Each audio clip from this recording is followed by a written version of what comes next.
They didn't shout. They didn't perform. Yet their decisions echo through centuries. While some leaders dominate headlines with spectacle and scandal, history's most transformative presidents often worked in silence, through late-night policy drafts, behind closed diplomatic doors, and with strokes of a pen that changed millions of lives. These were leaders who understood that real power doesn't need amplification. Their legacy wasn't built on volume, but on vision. If you want to understand how quiet resolve can change the world, subscribe now, because the lessons of these leaders are more relevant today than ever. James Knox Polk remains one of the most remarkable anomalies in American political history. A man who entered the presidency with a concrete plan, executed it with ruthless efficiency, and departed exactly when he said he would. In an era when politicians cling to power like shipwreck survivors to driftwood, Polk's story reads almost like fiction.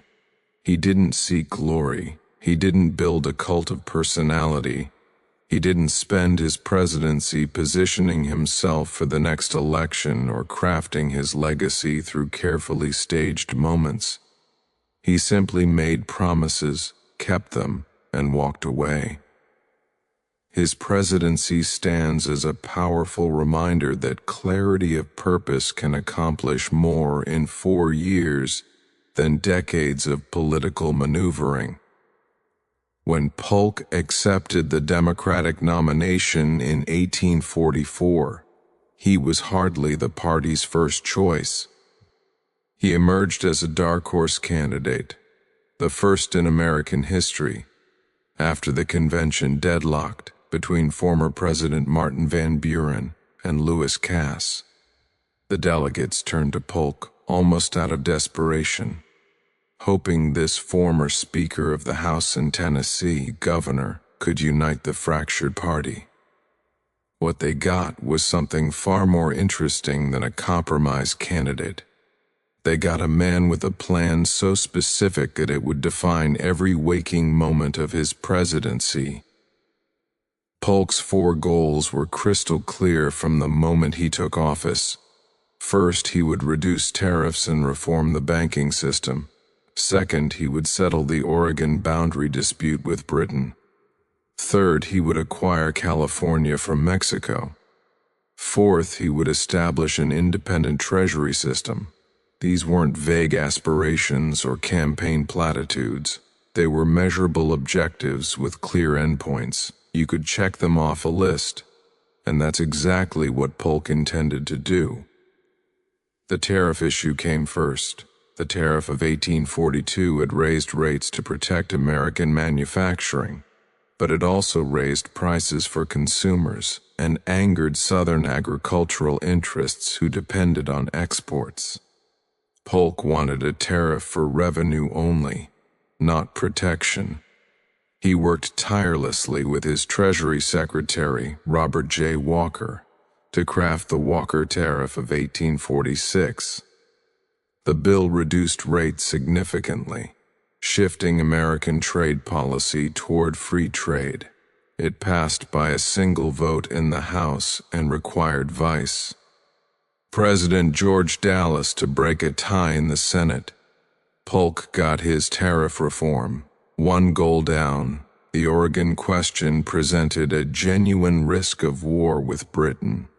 Both nations claimed the Pacific Northwest, and American expansionists demanded all territory up to the 54° 40' parallel, giving rise to the militant slogan, 54-40 or fight. Polk had campaigned on this aggressive stance, but once in office, he recognized that fighting Britain over Oregon while simultaneously pursuing territory from Mexico would be strategic madness. He negotiated quietly with the British, eventually agreeing to divide Oregon at the 49th parallel, giving the United States what would become Washington, Oregon, Idaho, and parts of Montana and Wyoming. The expansionists howled that Polk had betrayed them, but he had secured millions of acres of territory without firing a shot. The Columbia River Valley, Puget Sound, and the entire Pacific Northwest became American. 2 goals down. California and the Southwest presented a more complicated challenge. Mexico had never accepted Texas independence, and when the United States annexed Texas in 1845, war became almost inevitable. Polk tried diplomacy first, sending envoy John Slidell to Mexico City with an offer to purchase California and New Mexico for up to $30 million and to assume American citizens' claims against Mexico. The Mexican government, already unstable and facing domestic pressure, refused to even receive Slidell. Polk then ordered General Zachary Taylor to move troops to the Rio Grande, a deliberate provocation since Mexico claimed the border was farther north at the Nueces River. When Mexican forces crossed the Rio Grande and skirmished with American troops in April 1846, Polk had his justification for war. The Mexican-American War remains one of the most controversial conflicts in American history. Critics then and now have labeled it naked aggression, an imperial land grab wrapped in the rhetoric of manifest destiny. Abraham Lincoln, then a congressman from Illinois, introduced his spot resolutions demanding Polk identify the exact spot where American blood had been shed on American soil, implying the president had manufactured the crisis. Ulysses S. Grant, who fought in the war as a young officer, later called it one of the most unjust ever waged by a stronger against a weaker nation. These criticisms have merit. Polk wanted California, and he was willing to provoke a war to get it. But Polk's execution of the war, whatever one thinks of its justice, demonstrated his characteristic focus and efficiency. He managed military strategy from the White House, often overruling his generals when he thought they were moving too slowly.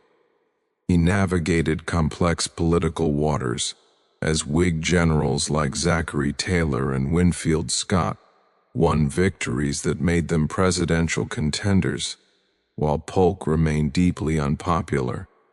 The war lasted less than 2 years and ended with the Treaty of Guadalupe Hidalgo.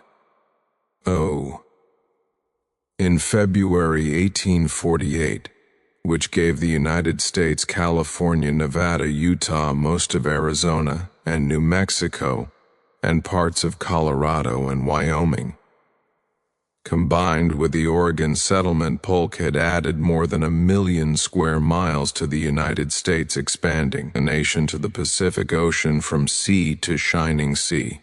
3 goals down, the independent treasury system was Polk's final major objective. The question of how to manage federal funds had plagued American politics since Alexander Hamilton and Thomas Jefferson first clashed over the national bank. Andrew Jackson had destroyed the second bank of the United States, but no stable alternative had emerged. Polk wanted federal funds kept in government vaults rather than deposited in private banks where they could be used for speculation. After 2 years of political wrangling, Congress passed the Independent Treasury Act in 1846, establishing the system that would govern federal finance until the Federal Reserve was created in 1913. 4 goals down. Polk accomplished all this while dealing with constant political attacks, deteriorating health, and a workload that would break most men. He held regular cabinet meetings and made decisions efficiently, but he also micromanaged obsessively, involving himself in details that most presidents would delegate. He worked long hours, often late into the night, reviewing correspondence and policy documents. He kept a detailed diary that reveals a man constantly anxious about his goals, suspicious of his generals, and determined to control every aspect of his administration. His wife, Sarah Childress Polk, served as his private secretary and closest advisor, but even she couldn't convince him to ease his punishing schedule. The presidency aged Polk terribly. Photographs from before and after his term show a shocking transformation. The young-looking man of 49 who entered office appears haggard and drawn at 53. He suffered from chronic diarrhea, likely caused by cholera, and other ailments that modern historians believe included bladder stones and chronic gastritis. He knew the presidency was killing him, but he kept working. He had made promises, and he would keep them. True to his word, Polk announced early in his presidency that he would serve only one term. This wasn't a political calculation or a strategic retreat. He genuinely believed that 4 years was enough time to accomplish his goals and that seeking re-election would distract from governing. When the Democrats met for their 1848 convention, Polk was only 52 years old and could have easily secured the nomination despite his unpopularity. But he didn't want it. He attended the inauguration of his successor, Zachary Taylor, a Whig general whose military victories Polk had enabled, but whom he personally disliked. Then Polk left Washington for his home in Nashville, Tennessee. He survived only 3 months after leaving office. On June 15, 1849, James K. Polk died, likely from cholera. He was 53 years old. He'd been the youngest president elected to that point, and he became the shortest-lived former president, spending just 103 days in retirement. His death seemed almost symbolic, as if the man had burned himself out completely in service to his 4 goals, leaving nothing in reserve for life afterward. History hasn't always been kind to Polk. For decades he languished in obscurity, remembered mainly as the president who provoked the Mexican War. The territorial gains he achieved became poisoned fruit, intensifying the slavery debate and pushing the nation towards civil war. California and the Southwest raised the question that would ultimately be settled in blood. Would these new territories be slave or free? The Compromise of 1850 temporarily resolved the crisis, but the seeds of conflict Polk's expansion planted would bloom into violence within 15 years. Yet modern historians have increasingly recognized Polk's extraordinary effectiveness.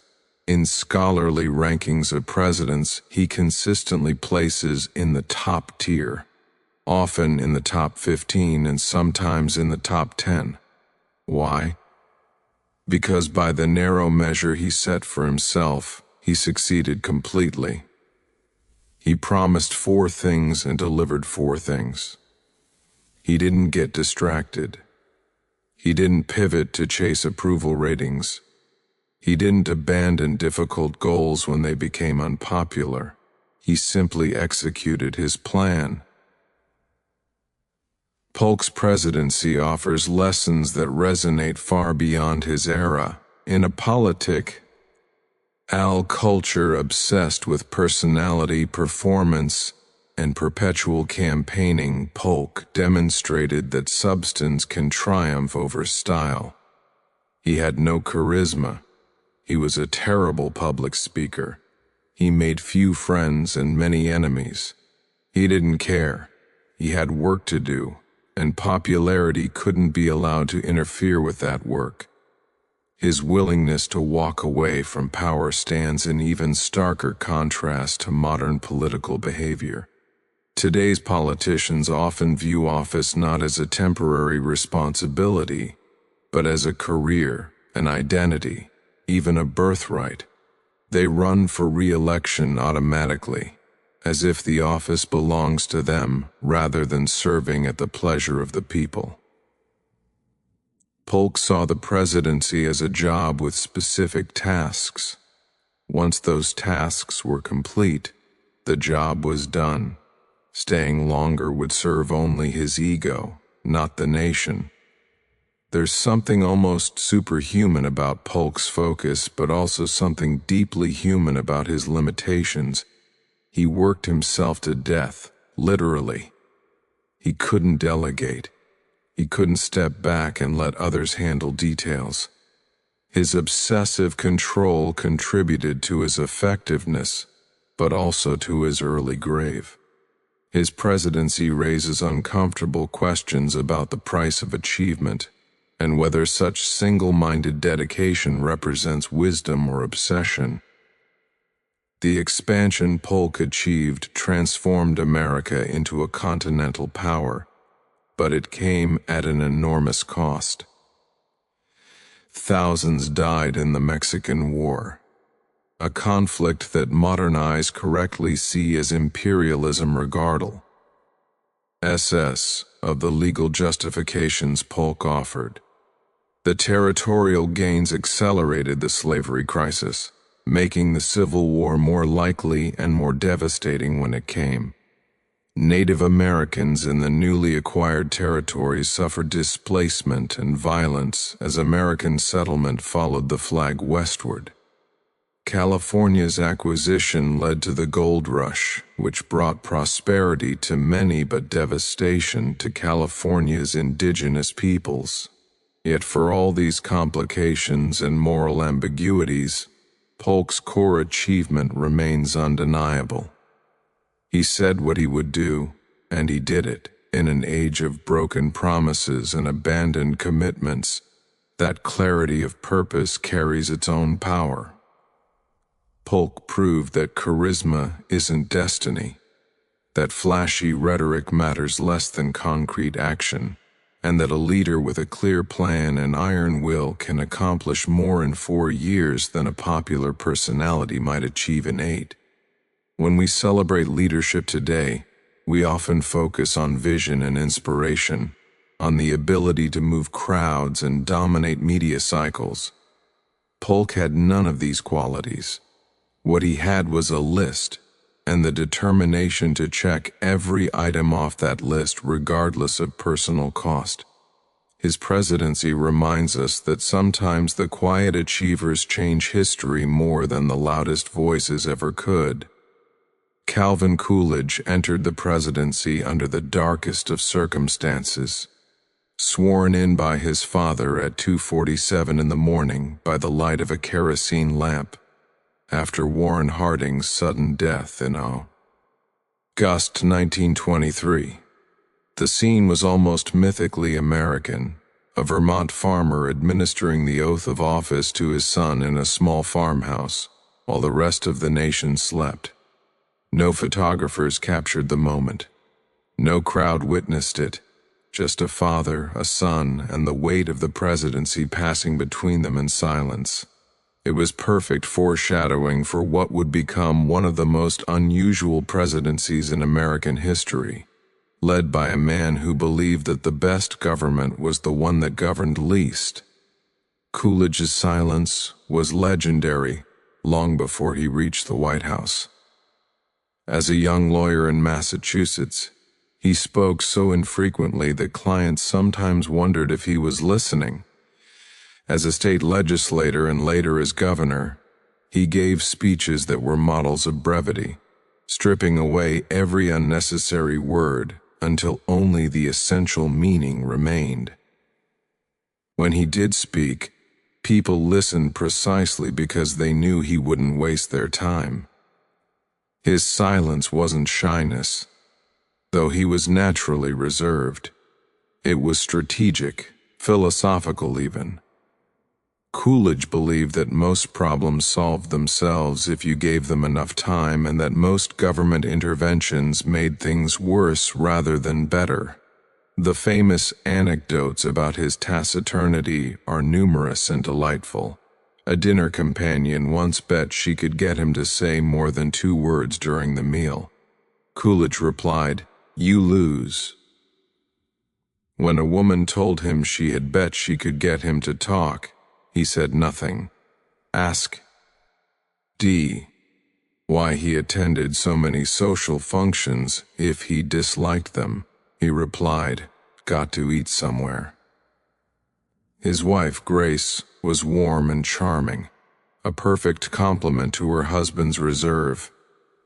She once said that when Calvin came home from work and she asked about his day, he would say, "Went to the office." When she pressed for details, he would add, "Saw some people." She learned to stop asking. But beneath this legendary silence lay a sophisticated political philosophy rooted in the classical liberal tradition. Coolidge believed that individuals, families, and communities were better at solving problems than distant government bureaucrats. He believed that prosperity came not from government spending, but from leaving money in the pockets of those who earned it. He believed that the president's job was not to dominate the national conversation or to propose sweeping new programs, but to execute the laws faithfully and otherwise stay out of the way.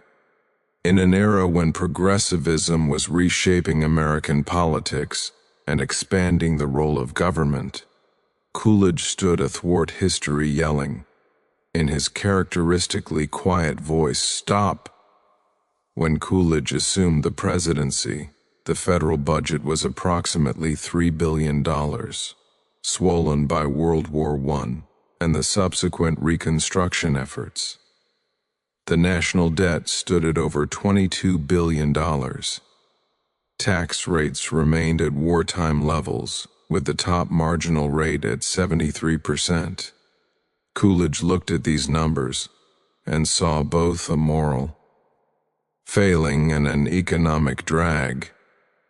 The government was taking too much, spending too much, and doing too much. He set about changing course with the same quiet determination that characterized everything he did. His partnership with Treasury Secretary Andrew Mellon proved to be one of the most consequential relationships of the 1920s. Mellon, a Pittsburgh banker and industrialist, shared Coolidge's belief in low taxes and limited government. Together they pushed through a series of tax cuts that reduced rates across the board. The Revenue Act of 1924 lowered the top rate from 73% to 46%. The Revenue Act of 1926 reduced it further to 25%. The 1928 cuts lowered rates again. Coolidge's argument was both moral and economic. High rates punished success, discouraged investment, and drove wealth into tax shelters rather than productive enterprise. Lower rates would unleash economic growth that would benefit everyone. The results seemed to prove him right, at least in the short term. The economy boomed. Unemployment remained below 4% for most of his presidency. Real GDP grew by an average of 4.2% annually. New technologies spread rapidly through the economy: automobiles, radios, electrical appliances, commercial aviation. The stock market soared, creating paper fortunes for millions of investors. Productivity increased dramatically as factories adopted assembly line techniques and scientific management. Real wages rose, allowing working-class families to purchase consumer goods that had been luxuries just a generation earlier. For many Americans, the 1920s truly roared. Coolidge coupled his tax cuts with relentless efforts to reduce federal spending. He personally reviewed budget requests and frequently cut them, sometimes dramatically. He believed that every dollar the government spent was a dollar taken from more productive use in the private economy. He vetoed spending bills regularly, including farm subsidies and bonus payments to veterans. These vetoes made him unpopular in some quarters, but Coolidge didn't govern by poll numbers. He governed by principle. His frugality became famous. He turned off lights in the White House to save electricity. He reused envelopes. He was, in every sense, a Yankee tightwad who believed that thrift was both a personal and a public virtue. The national debt fell from $22.3 billion in 1923 to $16.9 billion by 1929, a reduction of nearly 25%. In an era of economic growth, Coolidge actually shrank the government's debt burden. He ran consistent budget surpluses, using the excess revenue to pay down what America owed. The contrast with modern fiscal policy could hardly be more stark. Today's political leaders, regardless of party, seem constitutionally incapable of restraining spending or reducing debt. Coolidge proved it could be done, and that doing it didn't require economic catastrophe or social upheaval. But Coolidge's philosophy of governing by not governing extended beyond fiscal policy. He believed deeply in federalism, in the idea that most governing should happen at the state and local level, rather than in Washington. When natural disasters struck, he resisted calls for federal intervention. When the Mississippi River flooded catastrophically in 1927, displacing hundreds of thousands of people and causing hundreds of millions in damage, Coolidge refused to visit the affected areas or to support federal relief efforts. He believed that private charity and state governments should handle the crisis. His Commerce Secretary, Herbert Hoover, coordinated relief efforts and emerged as a national hero, while Coolidge's seeming indifference damaged his reputation. This incident highlights the limitations and contradictions of Coolidge's philosophy. His principled stand against federal intervention in local affairs was admirable in theory, but in practice it meant that Americans suffering through genuine catastrophe received less help than they might have. Coolidge's critics, then and now, argue that his rigid adherence to limited government ideology blinded him to situations where federal action was necessary and appropriate. His supporters counter that the Mississippi flood relief operated efficiently through private and state channels and that federal intervention would have been slower and less effective. The debate continues. Coolidge also largely ignored warning signs in the economy that, in retrospect, should have prompted action. Stock speculation reached manic levels by the late 1920s, with ordinary people mortgaging their homes to buy stock on margin. Real estate bubbles inflated in Florida and elsewhere. Agricultural prices remained depressed throughout the decade, leaving farmers in economic distress even as urban areas prospered. Income inequality widened significantly. Banks engaged in increasingly risky lending practices. Coolidge saw these developments but believed that government intervention would only make things worse. Let the market work, he thought.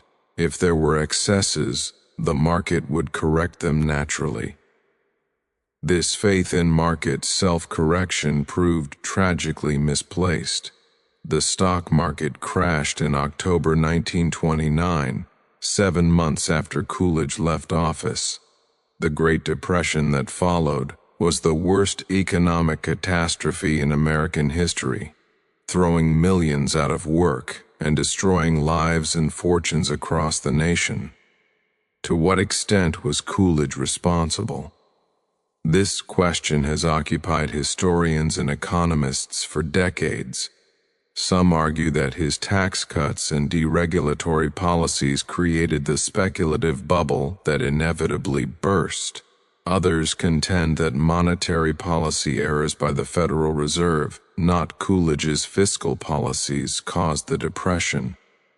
Still others point to international factors like war debts and the gold standard. The truth is probably that the Depression had multiple causes, and Coolidge's hands-off approach was one contributing factor among many. His refusal to regulate finance markets or to restrain speculation allowed dangerous practices to flourish. His indifference to agricultural distress left a crucial sector of the economy weak and vulnerable. His tax cuts, while stimulating growth, also contributed to income concentration that made the economy less stable. Yet it's also true that the crash came after he left office, and that his successor, Herbert Hoover, despite his reputation as a do-nothing president, actually intervened far more aggressively in the economy than Coolidge would have. The Depression deepened anyway. What makes Coolidge's presidency so fascinating is the tension between his remarkable short-term success and the long-term catastrophe that followed. During his time in office, his approach seemed vindicated by prosperity. People had jobs, incomes rose, innovation flourished, and the government got out of the way. It was exactly what he promised and exactly what he delivered. But the boom concealed structural weaknesses that would soon be devastatingly exposed. Coolidge's philosophy worked brilliantly until it didn't, and when it failed spectacularly. Yet even acknowledging these failures, there's something admirable about Coolidge's principled consistency. He believed what he said he believed, and he governed accordingly. When he could have easily won re-election in 1928, he issued a characteristically terse statement, "I do not choose to run for president in 1928. He didn't explain his reasoning. He didn't agonize publicly about the decision. He simply chose not to run, and that was that. He had served 5 years and 7 months, completing Harding's term and winning one of his own. That was enough. Like Polk, Coolidge understood that power was temporary, and that knowing when to leave was as important as knowing what to do while in office. Coolidge returned to private life in Northampton, Massachusetts, where he wrote a syndicated newspaper column and his autobiography. The Depression horrified him, though he never publicly admitted that his policies might have contributed to it. He died in January 1933, just as Franklin Roosevelt prepared to take office and implement the New Deal policies that would repudiate everything Coolidge believed about government. His last years were marked by depression and a sense that the world he understood had passed away. His youngest son, Calvin Jr., had died in 1924 from blood poisoning after developing a blister while playing tennis on the White House courts. Coolidge never recovered from this loss. He wrote later, when he went, "The power and glory of the presidency went with him." Modern conservatives often celebrate Coolidge as a patron saint of limited government, low taxes, and fiscal responsibility. Ronald Reagan kept a portrait of Coolidge in the cabinet room. Supply-side economists point to his tax cuts, and the subsequent economic growth as proof that lower rates stimulate prosperity. In an age of massive government spending and exploding deficits, Coolidge's frugality and his ability to actually reduce debt seem almost superhuman, but honest assessment requires acknowledging what Coolidge's philosophy couldn't handle. It couldn't prevent the Depression. It couldn't help flood victims adequately. It couldn't address the agricultural crisis or the growing inequality. It couldn't regulate financial markets to prevent dangerous speculation. Coolidge believed that less government was always better government, but history suggests that sometimes government action is necessary, that markets don't always self-correct efficiently, and that a president who refuses to act can fail just as surely as one who acts unwisely. Perhaps the fairest assessment is that Coolidge was right about some things and wrong about others, and that his successes and failures both flowed from the same source, his unwavering commitment to his principles. He believed in limited government with every fiber of his being, and he governed accordingly. When conditions favored that approach, he succeeded brilliantly. When they didn't, he failed tragically. But he never wavered, he never compromised, he never talked himself into abandoning his convictions for political expediency. In an era of politicians who blow with every shift in public opinion, who abandon principles the moment they become inconvenient, who can't articulate a coherent governing philosophy beyond getting re-elected, Coolidge's certainty is almost refreshing. He knew what he believed. He could explain why he believed it, and he governed according to those beliefs even when it cost him politically. That kind of consistency is rare in any era, and it commands respect even from those who disagree with his conclusions. Silent Cal spoke rarely, but when he acted, he meant it. He cut taxes and spending not because it was popular, but because he believed it was right.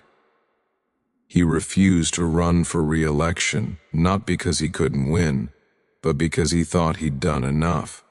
He governed by not governing because he genuinely believed that Americans prospered most when their government left them alone.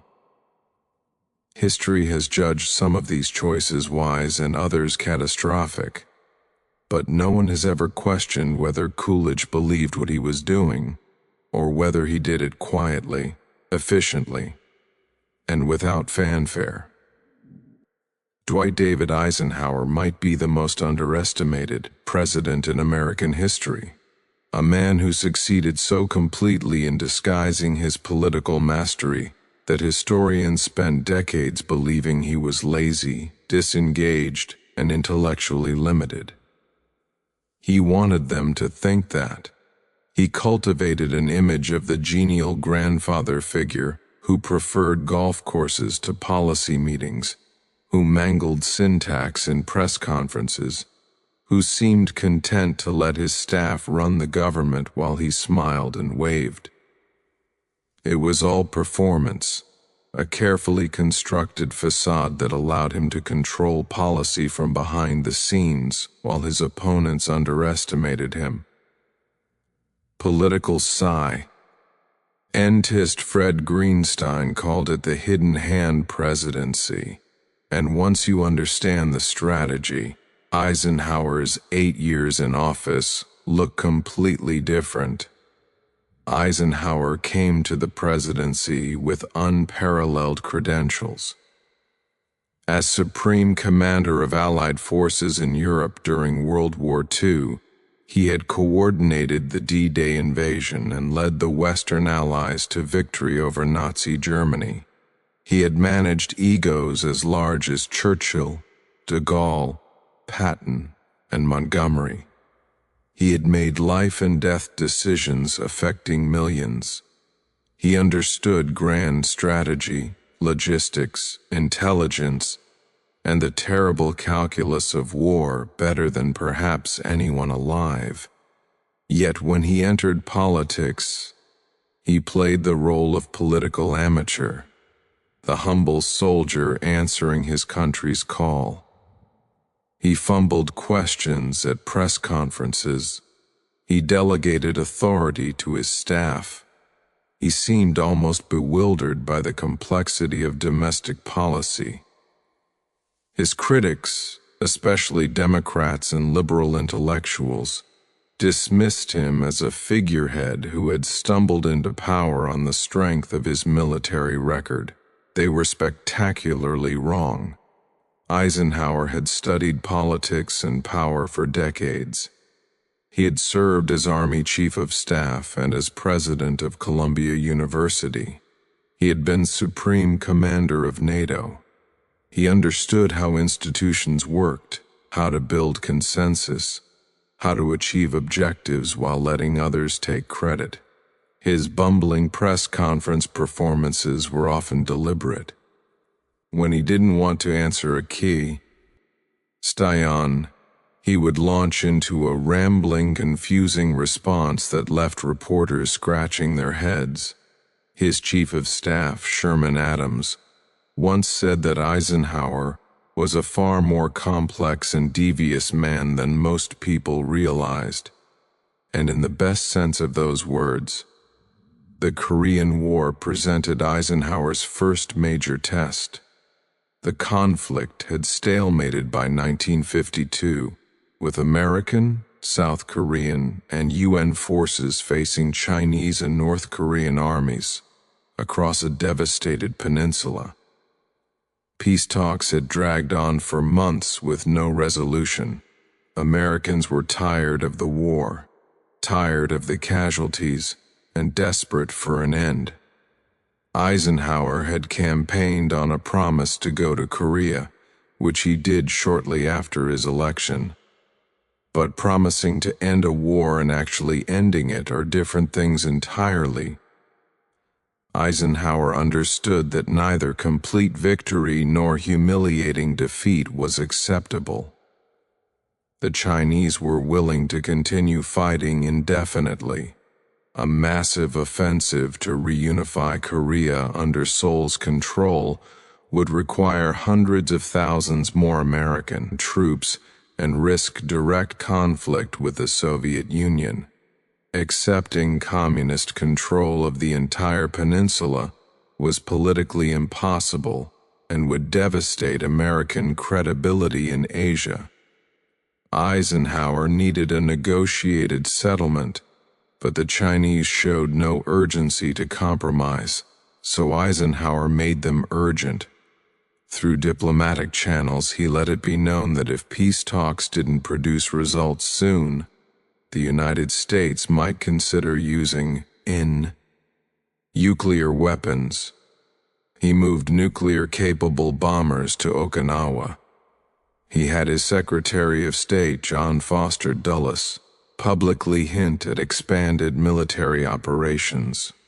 Whether Eisenhower would have actually used nuclear weapons remains debated, but the threat was credible because everyone knew that Eisenhower, unlike other politicians, understood exactly what nuclear weapons could do and might be willing to use them if he judged it necessary. The Chinese got the message. Within months, an armistice was signed in July 1953. The war was over, the peninsula remained divided, and American troops came home. Eisenhower had achieved what Truman couldn't, and he did it through a combination of genuine willingness to escalate and careful diplomatic signaling. The Interstate Highway System represents Eisenhower's most visible domestic legacy, though even here his motivations were primarily strategic rather than economic. He had been shocked by the difficulty of moving military equipment across America during a 1919 cross-country convoy that took 2 months to travel from Washington, D.C. to San Francisco. During the war, He had admired Germany's Autobahn system and recognized its military value. In peacetime America, he saw highways as essential for national defense, allowing rapid troop and equipment movement in case of invasion or nuclear attack. The economic benefits were secondary in his mind, though they proved enormous. Getting the highway bill through Congress required political skill, too. Eisenhower's detractors claimed he didn't possess. He had to convince fiscal conservatives to support massive federal spending. He had to navigate conflicts between urban and rural interests, between states competing for highway routes, between those who wanted toll roads and those who wanted free highways. He had to structure the financing through a dedicated highway trust fund fueled by gas taxes, creating a self-sustaining revenue source that wouldn't add to the general budget deficit. The Federal Aid Highway Act of 1956 authorized $25 billion for highway construction, the largest public works project in American history to that point. It transformed America, enabling suburbanization, revolutionizing commerce, and binding the nation together with ribbons of concrete. Eisenhower let others take credit for the details while he quietly ensured the project moved forward.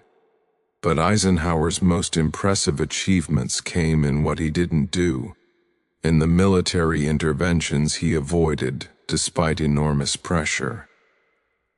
The Cold War presented countless opportunities for American military action.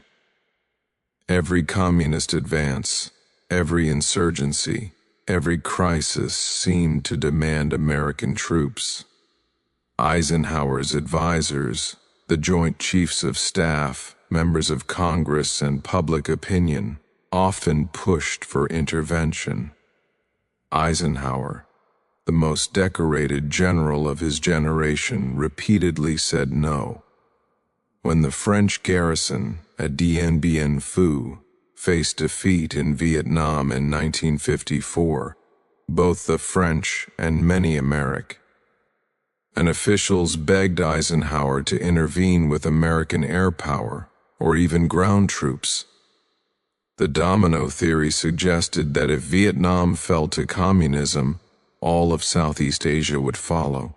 Eisenhower's military advisors presented plans for intervention.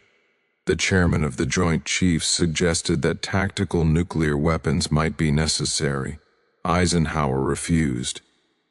He understood that Vietnam's jungles offered no front lines, no clear objectives, no achievable victory conditions. He recognized that the French were fighting against nationalist forces who enjoyed popular support, and that American intervention would simply substitute American soldiers for French soldiers without changing the underlying dynamic. He let the French fail, accepted the partition of Vietnam, and kept American troops out. A decade later, his successors would make the opposite choice, with catastrophic results. The Suez Crisis of 1956 demonstrated Eisenhower's strategic wisdom and his willingness to oppose even America's closest allies when he believed they were wrong. When Egyptian leader Gamal Abdel Nasser nationalized the Suez Canal, Britain, France, and Israel secretly planned military action to seize the canal and overthrow Nasser. They launched their invasion in October 1956, just days before the American presidential election, apparently believing that Eisenhower wouldn't oppose them during a campaign. They miscalculated badly. Eisenhower was furious, not just at the action but at the deception. Britain and France were behaving like colonial powers, exactly the kind of imperialism that drove developing nations toward the Soviet Union. The invasion was strategically stupid, morally wrong, and threatened to expand into a wider war if the Soviets intervened on Egypt's behalf. Eisenhower used American economic power to force British withdrawal. He threatened to dump American holdings of British pounds, which would have crashed Britain's currency and economy. He withheld oil supplies that Britain desperately needed. He worked through the United Nations to condemn the invasion. The British, French, and Israelis had no choice but to withdraw in humiliation. Eisenhower's stance cost him politically in some quarters. Many Americans supported Israel and Britain, but Eisenhower saw the bigger picture. The Suez intervention would have discredited the West throughout the developing world and given the Soviets a propaganda victory they couldn't have bought at any price. By opposing his own allies, Eisenhower demonstrated that America opposed colonialism regardless of who practiced it. The crisis damaged Britain and France's remaining claims to great power status, but preserved American credibility in the decolonizing world. In 1958, when Iraq's monarchy fell to a military coup and Lebanon's government requested American intervention, Eisenhower sent Marines to Beirut but carefully limited their mission and quickly withdrew them once stability was restored. When Communist China the nationalist-held islands of Quemoy and Matsu, threatening to invade Taiwan, Eisenhower provided enough support to deter invasion, but avoided being dragged into a full-scale war with China. When crises erupted in the Taiwan Strait, Laos, and the Congo, Eisenhower managed each carefully, using minimal force when necessary but always seeking diplomatic solutions. This pattern of restraint was no accident. Eisenhower understood war's true cost in a way that politicians and civilians never could. He had seen fields of dead soldiers. He had ordered men into battle knowing many wouldn't return. He understood that war was sometimes necessary but never glorious, that military force should be a last resort rather than a first option. His military credibility gave him political cover to resist pressure for intervention. No one could call Eisenhower soft or cowardly. When the general who had defeated Hitler said military action wasn't necessary, people listened. Eisenhower's farewell address in January 1961 stands as one of the most important speeches in American history. After warning about Soviet ambitions and the need for military strength, he issued a stark warning that shocked many listeners. He cautioned against the acquisition of unwarranted influence, whether sought or unsought, by the military-industrial complex. The potential for the disastrous rise of misplaced power exists and will persist. He warned that public policy could itself become the captive of a scientific, technological elite. He called for an alert and knowledgeable citizenry to check the military-industrial complex's power. This warning came from inside.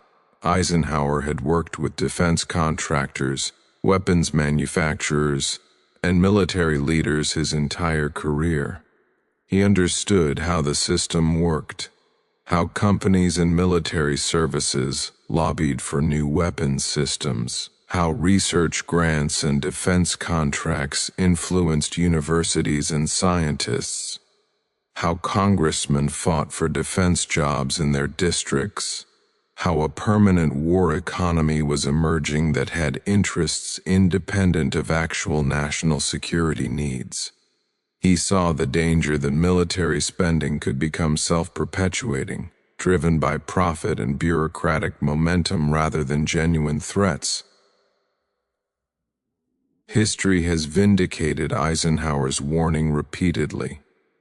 The Vietnam War, fought partly because no one wanted to be accused of being soft on communism. The Iraq War, launched on faulty intelligence and sustained by contractors who profited from prolonged occupation. The forever wars in Afghanistan and elsewhere, continuing long after their original objectives were met or abandoned. The trillion-dollar weapons systems that consume vast resources while addressing questionable threats. The revolving door between the Pentagon and defense contractors. The think tanks funded by weapons manufacturers.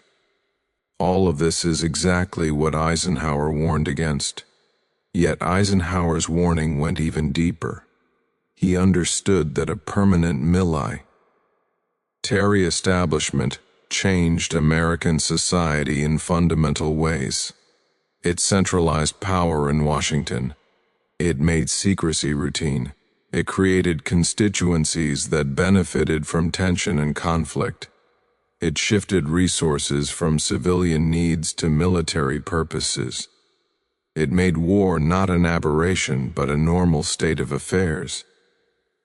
Eisenhower had spent his life in military service, but he understood that a militarized society was antithetical to American values and dangerous to liberty. The irony is that Eisenhower himself had contributed to building the military-industrial complex. He had expanded the nuclear arsenal, developed ICBMs, created the Interstate Highway System partly for military purposes, and maintained high defense spending throughout his presidency. He authorized CIA covert operations that overthrew governments in Iran and Guatemala. He approved the U-2 spy plane program. He wasn't a pacifist or an isolationist, but he understood the difference between necessary defense measures and the self-perpetuating momentum of militarization. He could see the monster growing even as he fed it, and he tried to warn the nation before leaving office. For decades after Eisenhower left office, historians ranked him as merely average, a caretaker president who was lucky to serve during relatively peaceful and prosperous times. The release of his private papers and the opening of archives changed that assessment dramatically. Scholars discovered a president who was deeply engaged in every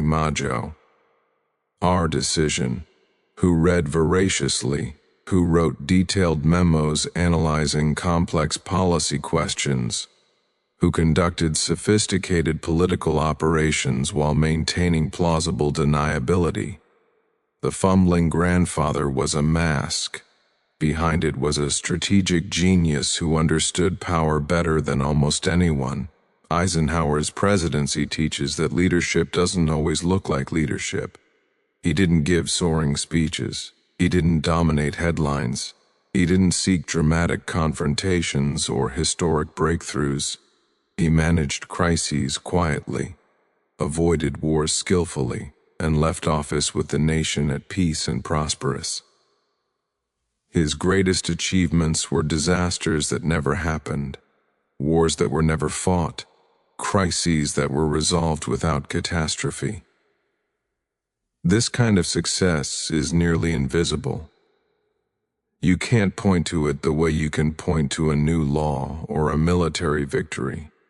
It requires looking at alternative histories, at the paths not taken, at the terrible outcomes that were avoided. The hidden hand presidency worked because Eisenhower understood that power is most effective when it's least visible, that a president who appears to be doing nothing might be accomplishing everything, and that sometimes the greatest wisdom is knowing when not to act. In an age that celebrates action and decisiveness, Eisenhower's strategic patience seems almost un-American, but his record speaks for itself. He ended one war and avoided countless others. He built infrastructure that served generations. He warned against dangers that future presidents ignored at their peril. He did all this while playing golf and fracturing syntax and letting his critics think he was out of his depth. The joke was on them. Eisenhower knew exactly what he was doing, and he did it brilliantly. George Washington's life is so encrusted with mythology that the actual man has become almost impossible to see. The cherry tree story is fiction. The wooden teeth are exaggeration. The paintings show him in heroic poses that bear little resemblance to how he actually looked or carried himself. We've transformed him into a marble statue, distant and perfect, when the real Washington was far more interesting precisely because he was human, flawed, and capable of making choices that transcended his own limitations. His greatest achievement wasn't winning the Revolutionary War, though that was remarkable enough. It wasn't serving as the first president, though that was essential. His greatest achievement was walking away from power twice when he could have kept it, establishing, through personal example, the principle that would define American government: that power is temporary, that leaders serve at the people's pleasure, and that no one, no matter how essential they seem, is indispensable. Washington's first renunciation of power came in December 1783, when he appeared before the Continental Congress in Annapolis to resign his commission as Commander-in-Chief of the Continental Army. The war was over. America had won its independence. Washington commanded the loyalty of the army and could have used that military force to establish himself as dictator or king. Many expected him to do exactly that. History provided countless examples of military commanders who parlayed victory into permanent power. Caesar crossing the Rubicon, Cromwell dissolving Parliament, Napoleon crowning himself emperor. The pattern was so common that it seemed almost inevitable. Washington's officers had practically begged him to take power. In 1782, Colonel Louis Nicola wrote to Washington suggesting that he become king. The Continental Congress had failed to pay the army. The Articles of Confederation created a government too weak to function effectively. The nation was fragmenting. Someone needed to take charge, and who better than the man who had held the army together through years of privation and defeat? Washington's response to Nicola was swift and harsh. He expressed painful sensations at the suggestion and said he viewed it with abhorrence. He ordered Nicola never to mention such ideas again, but the pressure continued. In March 1783, anonymous letters circulated among officers encamped at Newburgh, New York, urging them to march on Congress and demand their back pay by force. The so-called Newburgh Conspiracy represented the greatest threat to civilian government in American history. If the army had marched on Congress, the revolution would have ended not in democracy but in militar. Why dictatorship? Washington got wind of the conspiracy and called a meeting of his officers. He gave a speech urging them to support civilian authority, but the officers seemed unmoved. Then Washington did something unexpected. He pulled out a letter from Congress and began to read it, then stopped, fumbled in his pocket, and produced a pair of reading glasses. Few of his officers had ever seen him wear glasses. "Gentlemen," he said, "you will permit me to put on my spectacles, for I have not only grown gray but almost blind in the service of my country." The emotional impact was devastating. These hardened soldiers who had followed Washington through years of war saw their commander reduced to human frailty, an aging man who had sacrificed his health for the cause. The conspiracy collapsed, The officers reaffirmed their loyalty to civilian authority. When the war officially ended with the Treaty of Paris, Washington could have retained military command indefinitely. The army loved him. He was the indispensable man, the only figure who commanded universal respect across all 13 states. Instead, he appeared before Congress, delivered a brief speech, and handed over his commission. He resigned. He went home to Mount Vernon, intending never to return to public life. The impact of this decision cannot be overstated. King George III of England, when told that Washington intended to resign and return to his farm, reportedly said, "If he does that, he will be the greatest man in the world." George III understood power. He understood that men who gained power almost never relinquished it voluntarily. Washington's resignation was so extraordinary, so contrary to human nature and historical precedent, that even America's enemy recognized its significance. The American painter Benjamin West, who was in London when news of Washington's resignation arrived, reported that George III said Washington's voluntary relinquishment of power placed him in a light the most distinguished of any man living, and made him the greatest character of the age. Washington's retirement didn't last. The Articles of Confederation government proved too weak to function. The states squabbled among themselves. The economy struggled. Shays' Rebellion in Massachusetts demonstrated that the Confederation couldn't maintain order. Leading Americans recognized that the nation needed a stronger central government. The Constitutional Convention gathered in Philadelphia in 1787 to revise the Articles. Washington attended reluctantly, worried that his reputation would be damaged if the convention failed. His presence lent legitimacy to the proceedings. His support made ratification possible. When the Constitution created a strong executive, many Americans accepted it only because they knew Washington would be the first president. They trusted him not to abuse the power they were granting.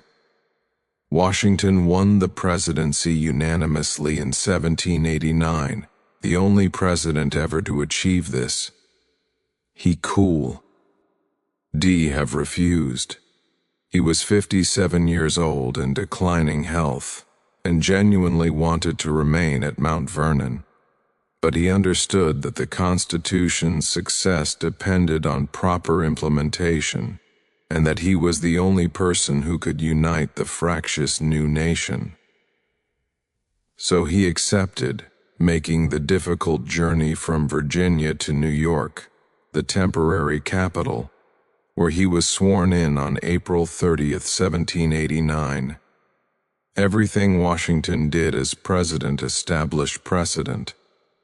There was no roadmap for the job. The Constitution outlined the president's powers but provided no details about how the office should function day to day. Should the president be accessible or remote, formal or casual?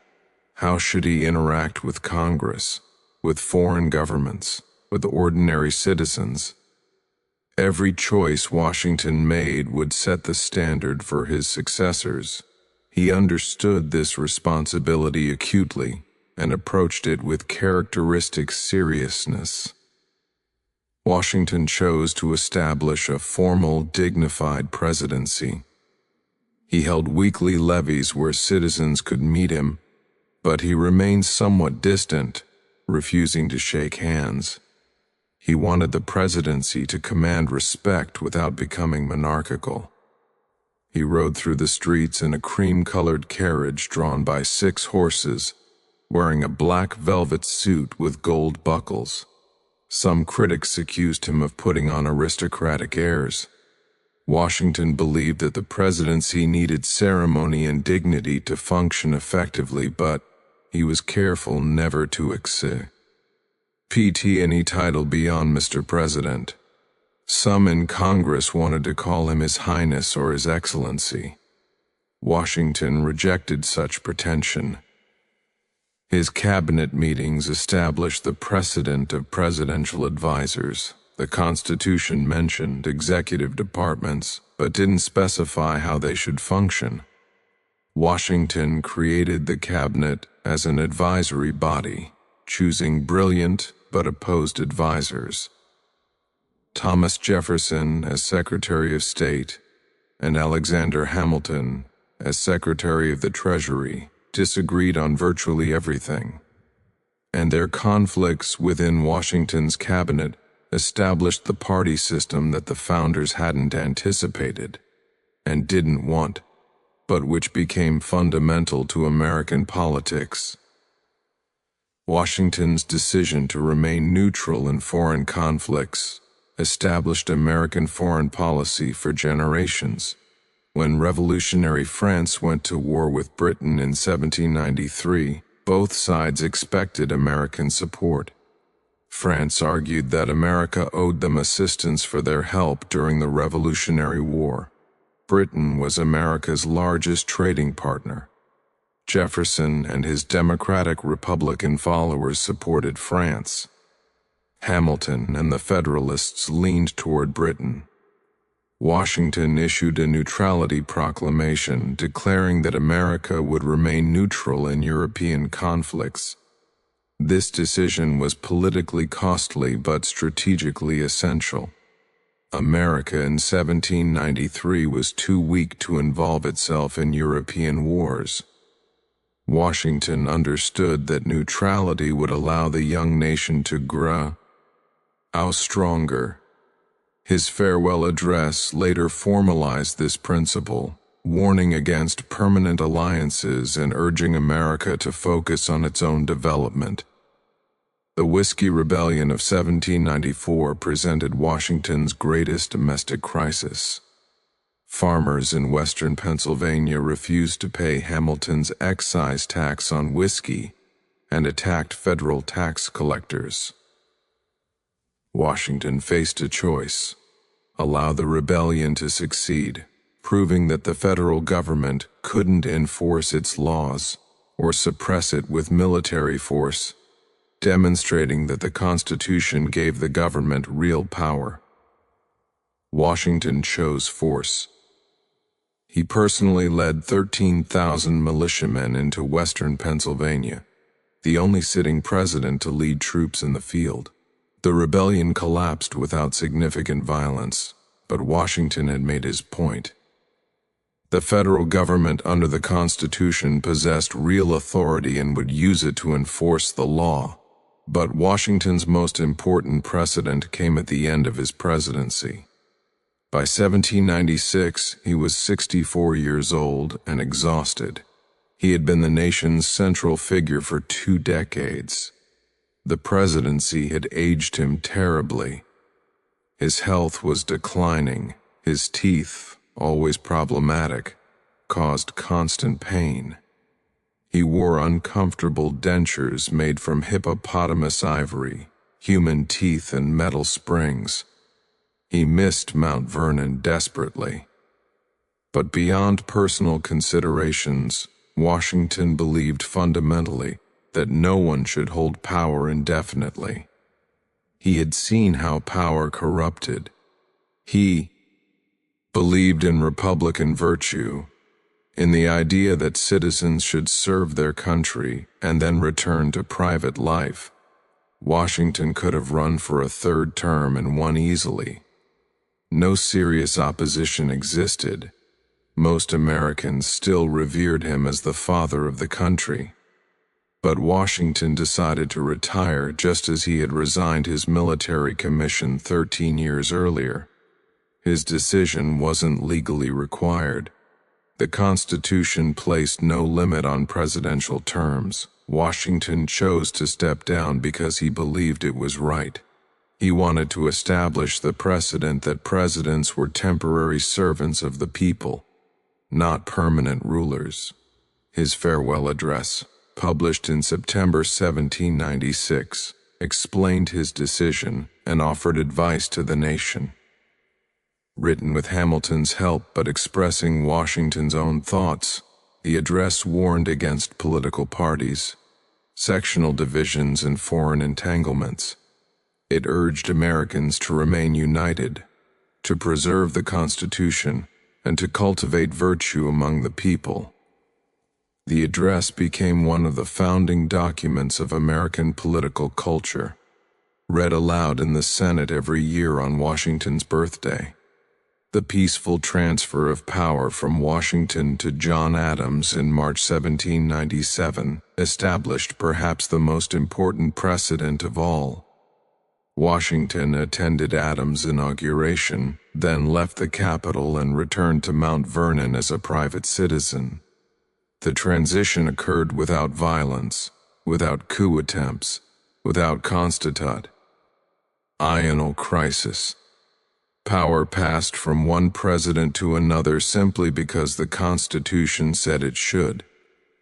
This may seem unremarkable now, but in 1797 it was revolutionary. Most nations throughout history had transferred power through violence, inheritance, or force. America transferred it through elections and constitutional process. Washington lived only 2.5 more years, dying at Mount Vernon on December 14, 1799.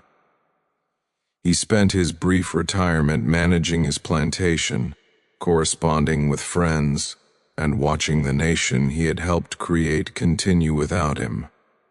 His death prompted genuine national mourning. Napoleon Bonaparte ordered 10 days of mourning in France. The British Royal Navy lowered its flags to half-mast.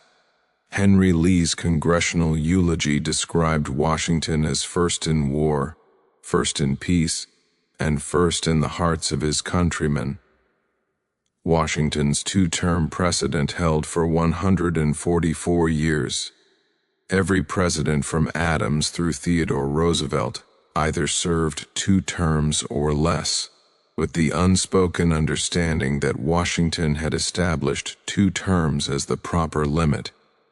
Only Franklin Roosevelt broke this tradition, winning 4 terms during the Depression and World War II. After Roosevelt's death, the 22nd Amendment formalized Washington's precedent in 1951, limiting presidents to 2 elected terms.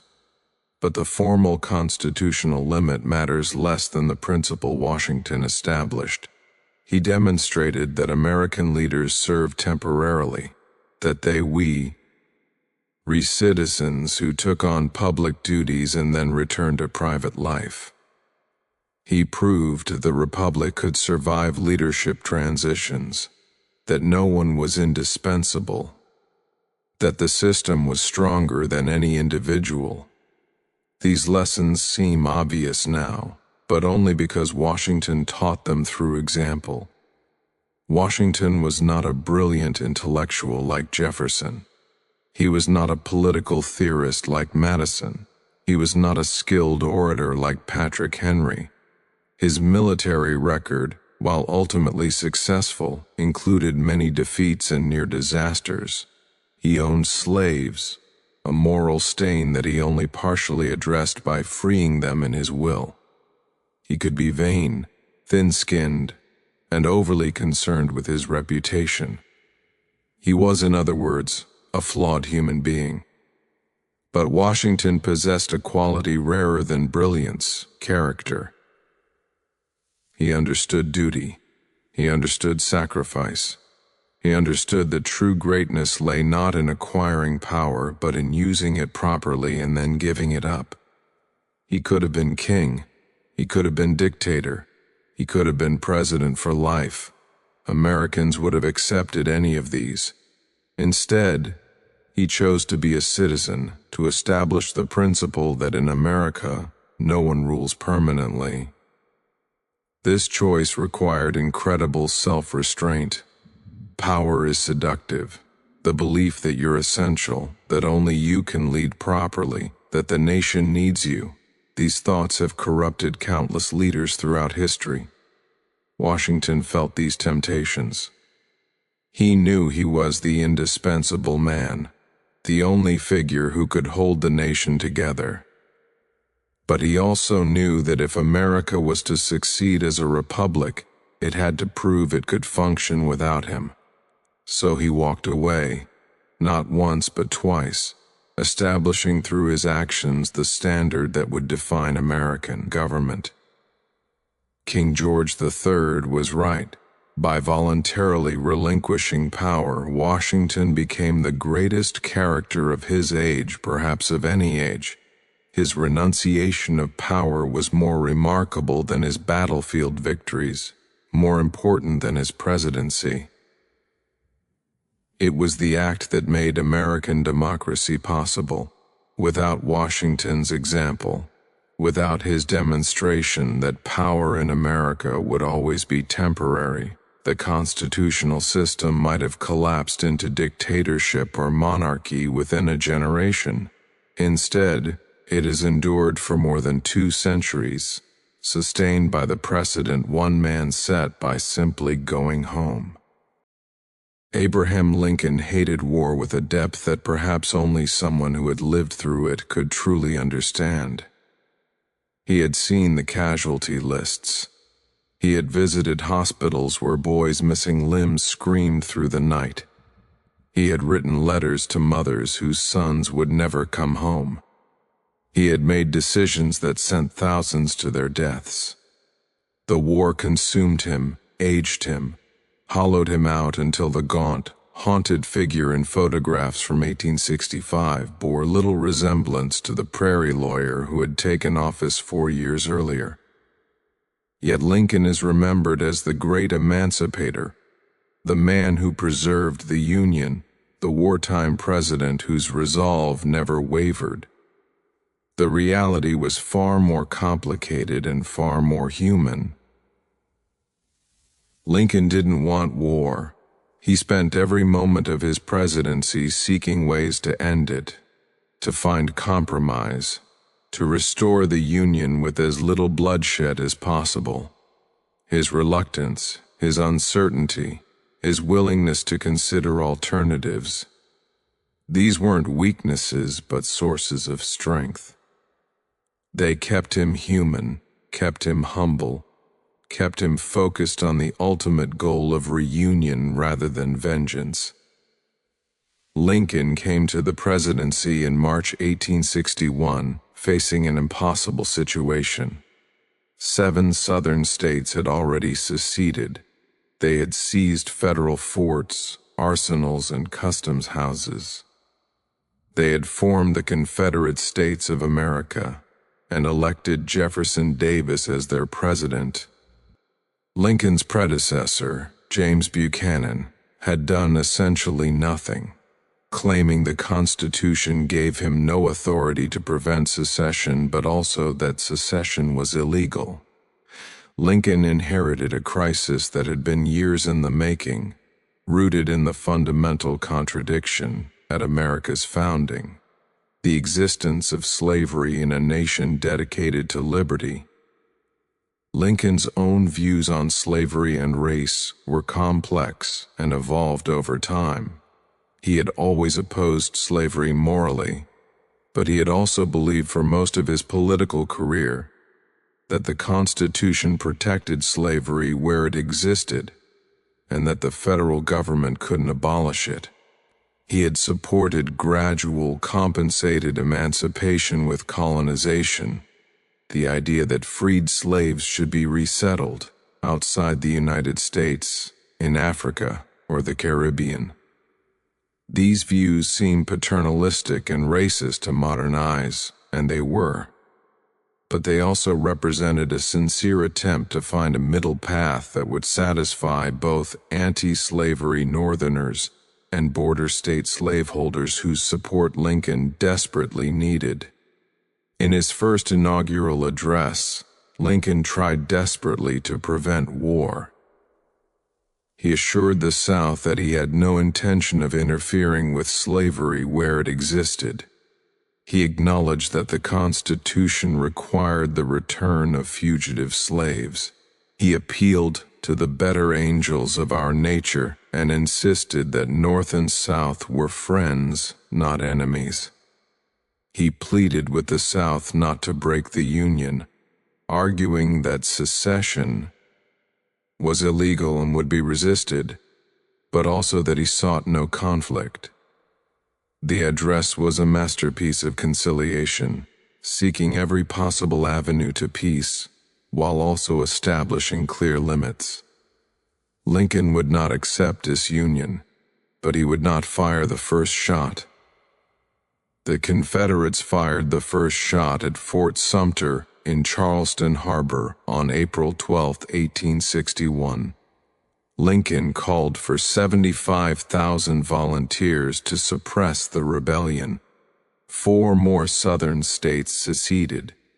The war had begun, and it would consume the nation for 4 years, killing more than 600,000 Americans, devastating the South, and transforming the nation in ways no one could have predicted. Lincoln's approach to the war was always shaped by his ultimate goal, preserving the Union. Everything else was secondary. When people criticized him for moving too slowly on emancipation, he explained that if he could preserve the Union without freeing a single slave, he would do it. If he could preserve the Union by freeing all the slaves, he would do it. If he could preserve the Union by freeing some slaves and leaving others in bondage, he would do it. This sounds coldly pragmatic, even callous. But Lincoln understood that as president, his constitutional obligation was to preserve the Union. Personal moral convictions, however strong, couldn't override that duty. Yet Lincoln's moral convictions were strong, and they grew stronger as the war progressed. He had always believed slavery was wrong, but he had also believed that the Constitution protected it. The war changed his calculation. If the Southern states were in rebellion, if they had forfeited their constitutional protections by waging war against the United States, then perhaps the president's war powers allowed him to strike at slavery as a military measure. This reasoning wasn't just legal maneuvering. Lincoln genuinely believed that slavery had caused the war, and that the war couldn't end permanently while slavery survived. The Emancipation Proclamation, issued preliminarily in September 1862, and taking effect on January 1, 1863, reflected Lincoln's characteristic caution and his strategic thinking. It didn't free all slaves, only those in areas still in rebellion. It didn't apply to the border states of Maryland, Delaware, Kentucky, and Missouri, where slavery remained legal. It didn't apply to areas of the South already under Union control. The proclamation was carefully crafted to avoid constitutional challenges and to maintain border state loyalty while striking a devastating blow at the Confederacy's ability to wage war by freeing slaves who could then join the Union Army. The proclamation's language was dry, legalistic, almost bureaucratic. No soaring rhetoric, no moral denunciations of slavery. Just a straightforward declaration that enslaved people in rebel territory were now free. Critics then and now have pointed to this lack of eloquence as evidence that Lincoln didn't care deeply about emancipation, that he was merely making a military calculation. But the proclamation's sparse language served a purpose. Lincoln was acting under his war powers as commander-in-chief. Emotional rhetoric would have weakened the document's legal standing. He needed it to function as a military order, not a moral treatise. The proclamation's very dryness made it more effective as a legal instrument. Yet anyone who reads Lincoln's private correspondence, his conversations with visitors, his speeches before and after the proclamation, knows that he cared deeply. He told his cabinet before issuing the preliminary proclamation that he had made a covenant with God, that if Union forces won a victory, he would interpret it as a sign that he should issue the proclamation. The Battle of Antietam provided that victory. When Frederick Douglass visited the White House, Lincoln treated him with a respect that astonished the former slave. When black soldiers began enlisting in the Union Army, Lincoln defended their service against critics and insisted they receive equal treatment. When he wrote to defend the Emancipation Proclamation against attack, his language blazed with moral conviction. The proclamation itself might have been dry, but Lincoln's commitment to freedom ran deep. Lincoln's management of the war revealed both his reluctance and his determination. He went through general after general, searching for someone who would fight aggressively but not recklessly. McClellan was too cautious. Burnside was incompetent. Hooker lost his nerve. Meade let Lee escape after Gettysburg. Lincoln's frustration with his generals was palpable in his correspondence. "What is the matter with you?" he wrote after one particularly bungled operation. But Lincoln's frustration came not from bloodlust but from understanding that only decisive military victory would end the war and the suffering it caused. A quick, aggressive campaign might save lives in the long run by shortening the conflict. He finally found his general in Ulysses S. Grant, who understood that the Union's advantages in manpower and resources meant that sustained pressure would eventually break the Confederacy. Grant's campaigns were brutal, grinding, costly. The Wilderness, Spotsylvania, Cold Harbor, these battles produced horrific casualties that shocked the North. Lincoln was called a butcher for supporting Grant's strategy, but Lincoln recognized that Grant, unlike his predecessors, was willing to use the Union's advantages to achieve victory rather than seeking the perfect maneuver or worrying excessively about casualties. Grant understood what Sherman understood, that war was hell, and the only way to end hell was to win decisively. Lincoln's second inaugural address, delivered on March 4, 1865, stands as one of the greatest speeches in American history, and its greatness lies partly in its brevity and its tone of sorrow rather than triumph. The war was nearly over. Union victory was certain.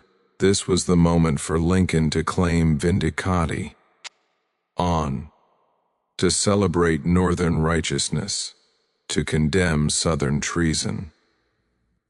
Instead, he gave a speech of remarkable humility and reconciliation.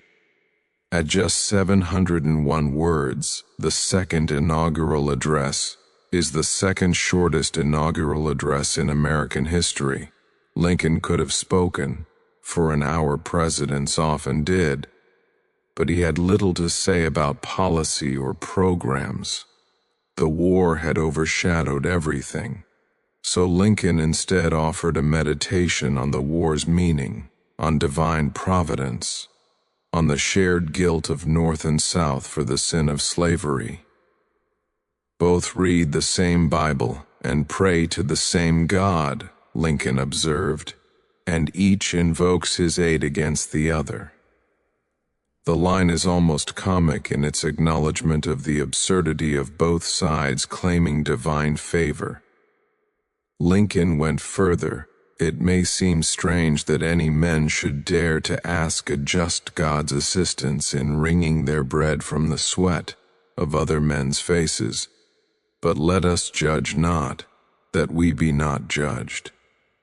He acknowledged that both North and South shared in the sin of slavery, If we shall suppose that American slavery is one of those offenses which in the providence of God must needs come, but which, having continued through his appointed time, he now wills to remove, and that he gives to both North and South this terrible war as the woe due to those by whom the offense came, shall we discern therein any departure from those divine attributes which the believers in a living God always ascribe to him?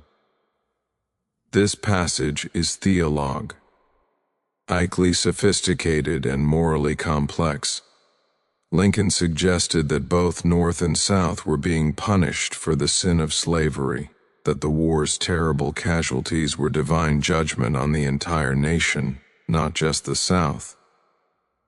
He proposed that the war might continue until all the wealth piled by the bondsman's 250 years of unrequited toil shall be sunk, and until every drop of blood drawn with the lash shall be paid by another drawn with the sword. This was not a triumphant claim of Northern righteousness, but an acknowledgment of shared guilt and shared suffering. Then came the conclusion that defined Lincoln's vision for peace: with malice toward none, with charity for all, with firmness in the right. As God gives us to see the right, let us strive on to finish the work we are in, to bind up the nation's wounds, to care for him who shall have borne the battle and for his widow and his orphan, to do all which may achieve and cherish a just and lasting peace among ourselves and with all nations, with malice toward none, with charity for all. After 4 years of savage war, after 600,000 dead, after the South had torn the nation apart to preserve slavery, Lincoln offered reconciliation, not forgiveness that forgot justice, not reunion that ignored slavery's evil, but charity and the promise of peace. He could have called for vengeance. Many Northerners wanted it. Instead, he called for binding up the nation's wounds. Lincoln delivered this address just 41 days before his death. He would never implement his vision of reconciliation. John Wilkes Booth's bullet at Ford's Theater on April 14, 1865, ensured that. Lincoln died the next morning, becoming the war's final casualty. His death probably changed Reconstruction's course. The radical Republicans who controlled Congress had no patience for Lincoln's charity. They imposed harsh military rule on the South, though they also pushed through the 13th, 14th, and 15th Amendments that abolished slavery and established civil rights for freed people. Whether Lincoln could have balanced justice for freed slaves with reconciliation with former Confederates remains one of history's great counterfactuals. But Lincoln's legacy isn't just what he accomplished, it's how he accomplished it. He preserved the Union not through military genius, he had none, but through moral clarity combined with strategic flexibility. He ended slavery not through radical conviction. He came to abolitionism reluctantly, but through understanding that the war made emancipation both morally necessary and militarily essential. He sought peace, not through weakness. He prosecuted the war vigorously once convinced it was necessary, but through understanding that the ultimate goal was reunion, not destruction. Lincoln's reluctance, his hesitation, his willingness to consider alternatives, these weren't bugs but features. They kept him from becoming a tyrant. They kept him focused on preserving the Constitution even way, exercising extraordinary war powers. They kept him seeking compromise even when compromise seemed impossible. His suspension of habeas corpus, his imprisonment of dissidents, his censorship of newspapers, These actions stretched constitutional limits and remain controversial. But Lincoln always believed he was acting to preserve the Constitution, not destroy it, and he repeatedly submitted his actions to democratic accountability, winning re-election in 1864 despite tremendous war weariness. Lincoln's greatness lay in his humanity. He doubted, he questioned, he changed his mind, he admitted mistakes, he told jokes and stories to cope with the strain, he wept over the casualties, he visited hospitals and wrote condolence letters, he pardoned soldiers sentenced to death for desertion, earning the nickname Father Abraham from his troops. He was haunted by dreams and premonitions. He looked at photographs of himself from before and after the presidency and saw how the office had aged him. He knew the war was destroying him even as he prosecuted it. The war's final weeks brought Lincoln a kind of peace. With victory assured, he could finally imagine reunion. He visited the captured Confederate capital of Richmond and walked its streets, black residents mobbing him with joy while white residents looked on in sullen defeat. He met with Confederate officers and suggested generous terms. He told his cabinet about a dream he'd had of a ship moving rapidly toward a distant shore. A doctor, he'd had before every major Union victory. He attended the theater to see a comedy, seeking a few hours' respite from the burden he'd carried for 4 years. Then Booth struck, and Lincoln's story ended not in triumph but in tragedy. The man who had preserved the Union and freed the slaves died without seeing the peace he'd fought to achieve.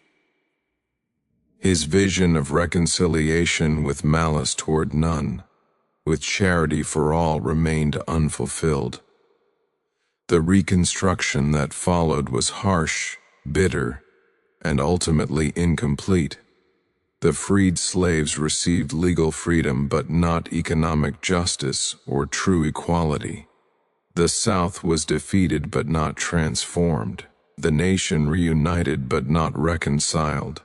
Yet Lincoln's moral authority endures. His words, the Gettysburg Address, the Second Inaugural, his letters and speeches, continue to inspire because they combine idealism with humility, conviction with charity, firmness in principle with flexibility in practice. He demonstrated that leadership in crisis requires not just determination but doubt, not just resolve but reluctance, not just victory but mercy. Lincoln, the reluctant warrior, achieved what Lincoln the zealot never could have. By hating war, by seeking every alternative, by understanding that the enemy was also human, he preserved not just the Union's territory, but its soul. By issuing the Emancipation Proclamation as a military necessity rather than a moral crusade, he made emancipation legally defensible and militarily effective. By calling for charity at the moment of triumph, he pointed toward a peace that honored both justice and reconciliation. The tragedy is that he didn't live to see it, but the legacy is that he showed it was possible. In his quiet moral clarity, in his reluctant prosecution of necessary war, in his vision of peace without malice, Abraham Lincoln demonstrated that strength and humility aren't opposites, but complements, and that sometimes the greatest warriors are those who hate war most. William Howard Taft never wanted to be president. This simple fact explains almost everything about his presidency, his unhappiness in the White House, and the strange trajectory of his career. He was a large man, over 300 pounds for most of his adult life, with an even larger discomfort with political life. He hated campaigning, despised self-promotion, loathed the constant maneuvering and compromise that politics required. What he loved was law. He wanted to be a judge, ideally a Supreme Court justice, and he achieved that ambition only after enduring 4 miserable years as president. Taft's story is a reminder that square pegs don't fit in round holes, that being good at a job requires more than competence, and that sometimes the most effective leaders are those who never wanted the position in the first place. Taft was born into privilege in Cincinnati in 1857.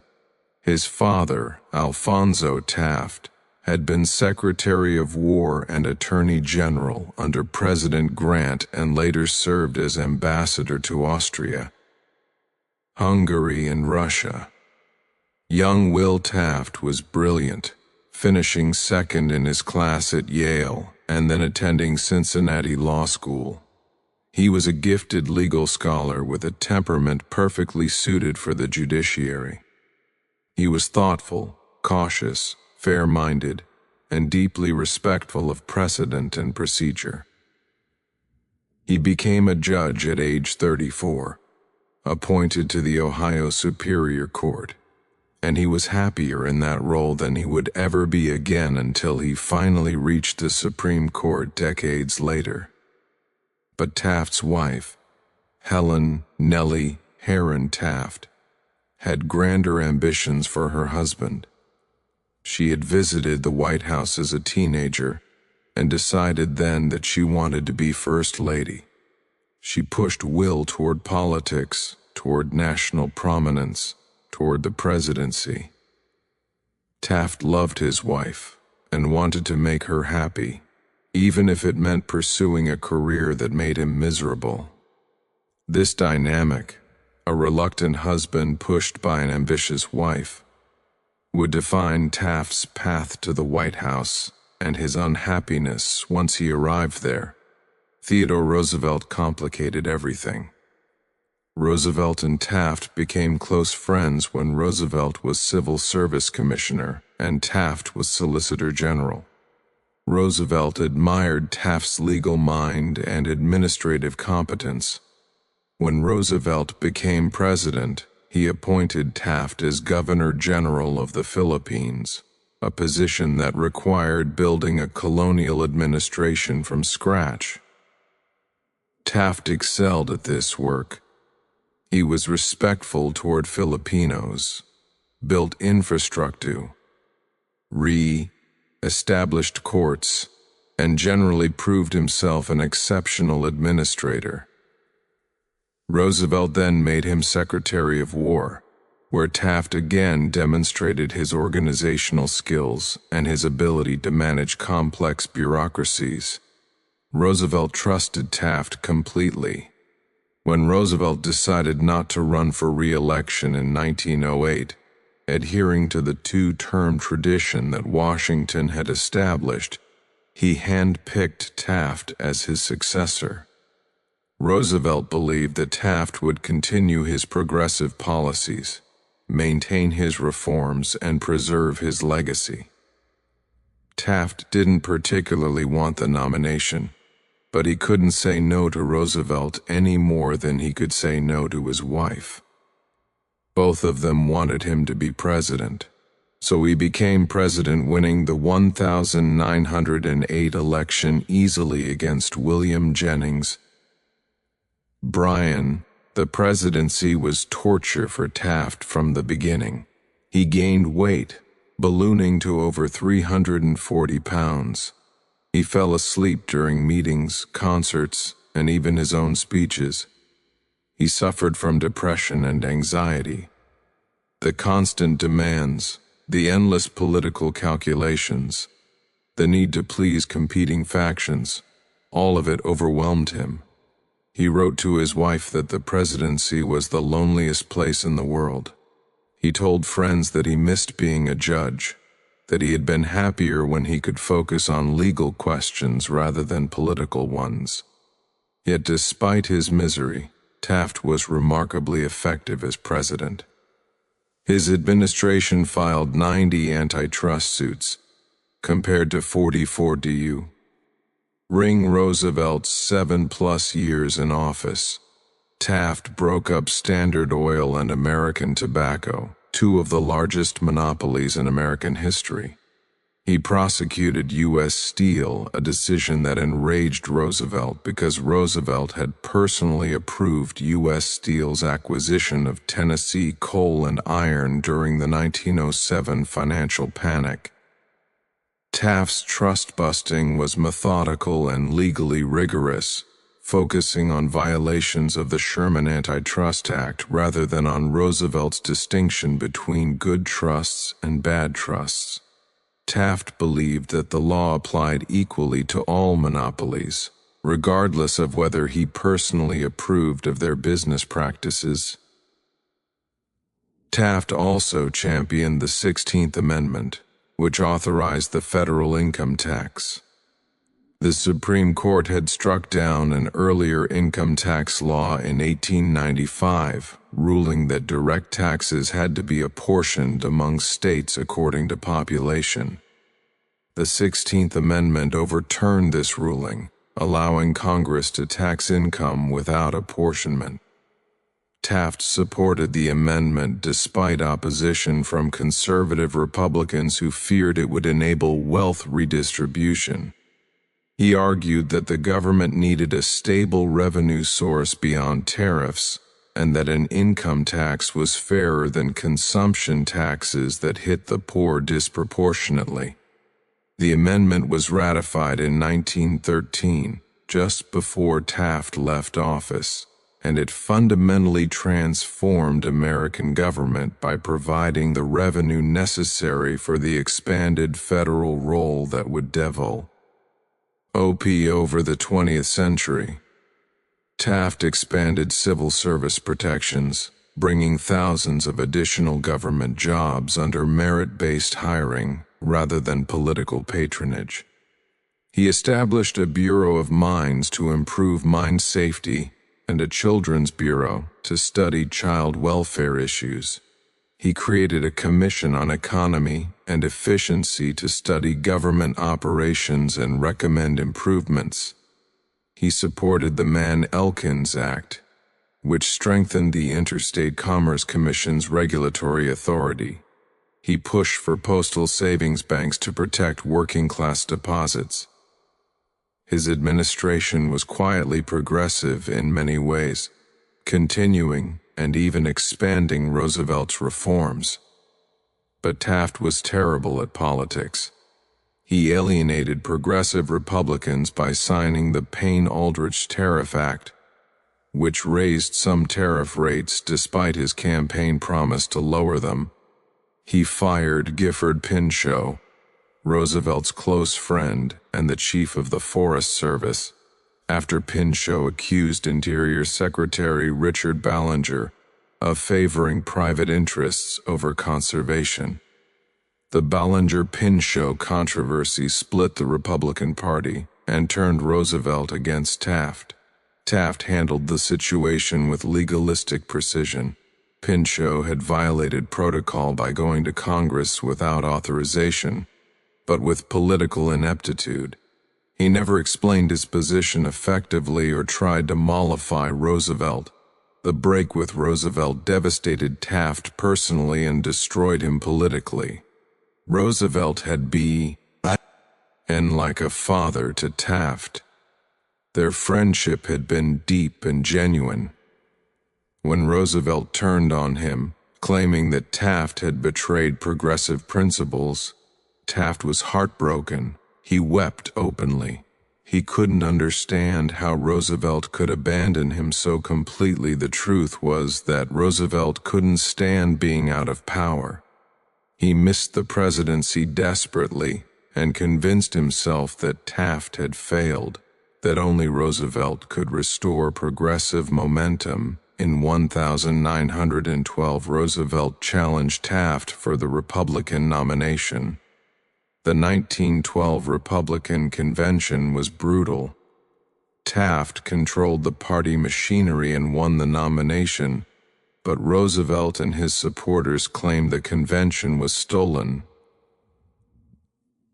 Roosevelt bolted from the party and ran as a progressive or bull moose candidate.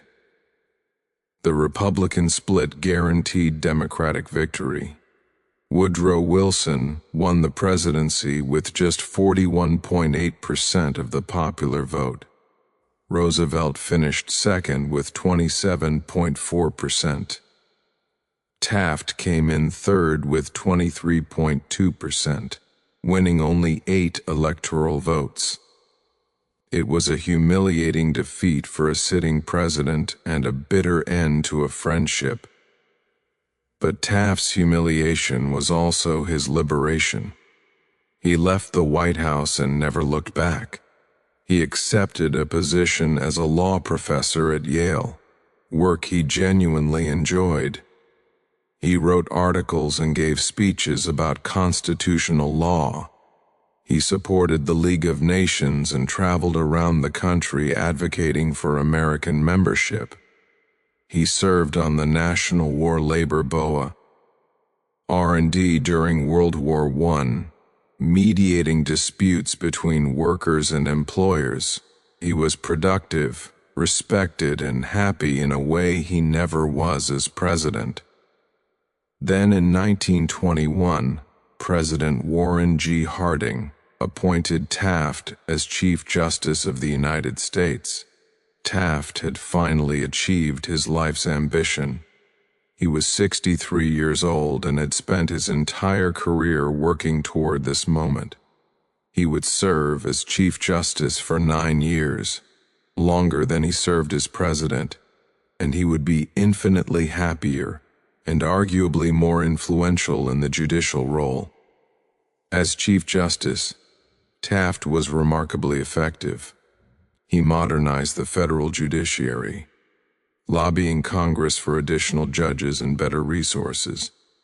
He convinced Congress to authorize construction of the Supreme Court building, giving the court its own home instead of meeting in the Capitol. He streamlined court procedures and reduced the backlog of cases. He worked to improve relationships among the justices, who had often been fractious under his predecessor, Edward Douglass White. Taft loved building consensus, finding common ground, and managing complex institutions, skills that had made him miserable in the political arena but that served him perfectly in the judicial one. Taft's jurisprudence was conservative but not reactionary. He generally supported business interests and was skeptical of government regulation, but he wasn't an ideologue. He wrote the court's opinion in Myers v. United States, which established broad presidential power to remove executive officials. He joined the majority in upholding minimum wage laws for women in Adkins v. Children's Hospital, though he would have preferred to uphold such laws across the board. He supported prohibition enforcement, reflecting his belief that courts must uphold the law as written regardless of personal views about its wisdom. Taft served as Chief Justice until poor health forced his resignation in February 1930. He died a month later, the only person in American history to serve as both President and Chief Justice. His death was noted respectfully, but not with the outpouring of grief that accompanied the deaths of more beloved presidents. Taft had never inspired that kind of devotion. He had been too remote, too awkward, too obviously uncomfortable in the spotlight. Yet Taft's presidency deserves more respect than it typically receives. He accomplished significant progressive reforms despite hating political life. He broke up more trusts than Roosevelt. He established the income tax that would fund the modern American state. He expanded civil service protections and regulatory authority. He did all this while being terrible at politics, while making enemies, while alienating his own party, while suffering through depression and anxiety. Taft's story illuminates the difference between being good at a job and being suited for a job. He was competent as president. He worked hard, made thoughtful decisions, and achieved meaningful reforms. But he was suited to be a judge, not a politician. He thrived on legal analysis, procedural precision, and careful deliberation. He withered under political pressure, media scrutiny, and factional conflict. He could do the work of the presidency, but it cost him dearly in happiness and health. His story also reveals the danger of ambitious spouses and pushy friends. Nellie Taft wanted to be First Lady so badly that she pushed her husband into a job that made him miserable. Roosevelt wanted to extend his influence so badly that he pushed Taft into a job Taft didn't want, then turned on him when Taft governed according to his own principles rather than Roosevelt's preferences. Both of them meant well, but they trapped Taft in a position that was wrong for him. The contrast between Taft's presidency and his chief justiceship is striking. As president, he was depressed, ineffective politically, and eager to leave office. As Chief Justice, he was energized, effective administratively, and reluctant to resign even when health demanded it. The difference wasn't in Taft's abilities or work ethic. The difference was in whether the job matched his temperament and talents. Modern political culture assumes that everyone wants to be president, that the presidency is the ultimate achievement, that no other position compares. Taft's life disproves this assumption. For him, being Chief Justice was infinitely preferable to being president. He had more influence, more satisfaction, and more happiness in the judicial role than he ever had in the executive one. He proved that effectiveness matters more than enthusiasm, but also that enthusiasm matters for happiness. Taft never wrote a memoir or reflected extensively on his presidency. He seemed to want to forget those 4 years, to focus on his judicial career instead. But his presidency matters precisely because it demonstrates that you don't have to love a job to do it well, that competence can produce results even without charisma, and that sometimes the most effective leaders are those who never wanted the position in the first place. His trust-busting was more aggressive and legally sound than Roosevelt's dramatic rhetoric suggested. His support for the income tax showed more political courage than his critics acknowledged. His civil service reforms and regulatory expansions continued progressive momentum, even as he alienated progressives. He did all this while hating every minute of political life, while desperately wishing he could be anywhere else, while dreaming of the judicial position he would finally achieve after enduring 4 years in a job he loathed. William Howard Taft was the anti-celebrity president. He didn't seek fame, didn't enjoy attention, and didn't perform for the cameras. He was awkward, heavy, often asleep, and always uncomfortable. He was everything a modern president isn't supposed to be. Yet he accomplished more than many popular presidents, broke up more monopolies than the trust-buster himself, and laid the groundwork for the modern federal government through his support of the income tax. His greatest achievement came after he left the White House, when he finally found the position he'd always wanted. As Chief Justice, he modernized the federal judiciary and served with distinction until failing health forced him to stop. He died knowing he had done what he loved and loved what he did, which is more than he could say about his time as president. Sometimes effectiveness matters more than enthusiasm. But Taft's life also teaches that enthusiasm matters for fulfillment, that being in the right job matters for happiness, and that achieving someone else's dream is a poor substitute for achieving your own. Taft achieved his wife's dream and his friends' expectations when he became president. He achieved his own dream only when he became Chief Justice. The difference showed in every aspect of his work and life. He was effective in both roles, but he was happy in only one. That distinction matters more than all the trust-busting and tax reforms in the world. Harry S. Truman was never supposed to be president. He was a compromise choice for vice president, selected in 1944 because he offended fewer Democratic factions than the alternatives. Franklin Roosevelt's inner circle barely tolerated him. They kept him out of important meetings and told him nothing about the Manhattan Project or the deteriorating state of Roosevelt's health. When Roosevelt died on April 12, 1945, Truman had been vice president for just 82 days. Eleanor Roosevelt broke the news to him at the White House. "Harry, the president is dead," she said. Truman, stunned, asked if there was anything he could do for her. She replied, "Is there anything we can do for you? For you are the one in trouble now." She understood what Truman was beginning to realize. He had inherited the most powerful position on Earth at the most critical moment in modern history, and he was completely unprepared.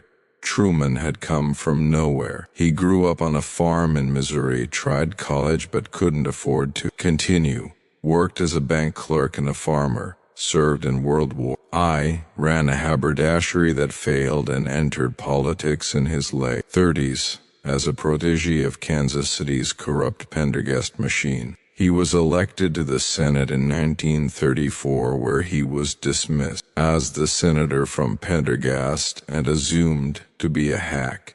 He spent a decade proving his critics wrong, working diligently on glamorous committee assignments, and eventually chairing a special committee investigating waste and fraud in defense contracting. The Truman Committee saved taxpayers billions and earned him national respect, but he remained a second-tier figure with no foreign policy experience and little national following. Then Roosevelt died, and Truman faced decisions that would shape the post-war world. Within months of taking office, he had to decide whether to use atomic bombs on Japan. He authorized the bombings of Hiroshima and Nagasaki in August 1945, killing over 200,000 people instantly and thousands more from radiation exposure in the following years. The decision haunted him for the rest of his life, though he never publicly expressed regret. He believed the bombs had saved American lives by making an invasion of Japan unnecessary,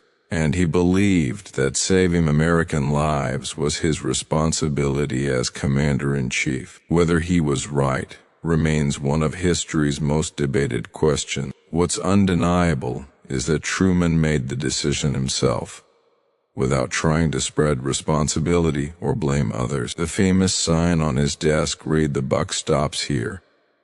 And Truman meant it literally. The atomic bombs ended World War II, but peace brought new challenges. The wartime alliance with the Soviet Union collapsed rapidly as Stalin imposed communist governments throughout Eastern Europe. By 1947, it was clear that the United States and Soviet Union were entering a Cold War that would define global politics for decades. Truman had to decide how America would respond to Soviet expansionism. Churchill had warned of an Iron Curtain descending across Europe. George Kennan, a State Department expert on the Soviet Union, recommended a policy of containment, preventing further Soviet expansion without risking direct military confrontation. Truman embraced containment and implemented it through initiatives that transformed American foreign policy. The Truman Doctrine, announced in March 1947, committed the United States to supporting free people, resisting subjugation by armed minorities or outside pressures. Truman asked Congress for $400 million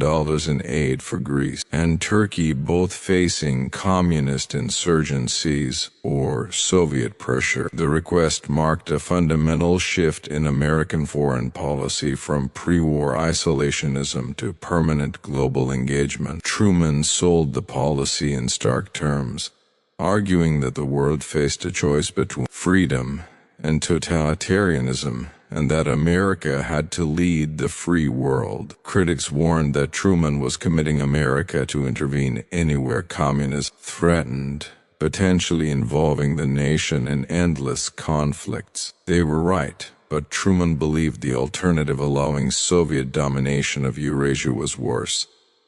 Marshall Plan, announced in June 1947, represented Truman's most visionary initiative. Secretary of State George Marshall proposed that the United States provide massive economic aid to help Europe recover from the war's devastation. The plan offered aid to all European nations, including the Soviet Union and its satellites, though Stalin refused to participate and forbade Eastern European countries from accepting aid. Over 4 years, the United States spent over $13 billion, more than $150 billion in current dollars, rebuilding Western Europe's economy. The Marshall Plan was breathtakingly generous and strategically brilliant. It prevented economic collapse that might have driven desperate Europeans toward communism. It created prosperous trading partners for American goods. It bound Western Europe to the United States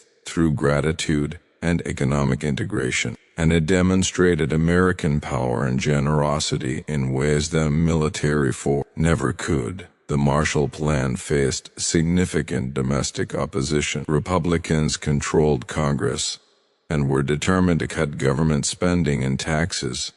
After wartime expansion, why should American taxpayers rebuild Europe when Americans themselves needed help? Truman argued tirelessly that European recovery served American interests, that preventing communist expansion required economic as well as military measures, and that generosity now would pay dividends for generations. He was right, though he received little political benefit at the time. The Berlin airlift tested Truman's resolve and judgment in the most dramatic way. In June 1948, Stalin blockaded West Berlin, cutting off all ground access to the city's 2 million residents. Berlin sat deep inside the Soviet occupation zone, accessible from West Germany only through roads and rail lines that the Soviets controlled. Stalin calculated that the Western Allies would either abandon Berlin or try to break the blockade by force,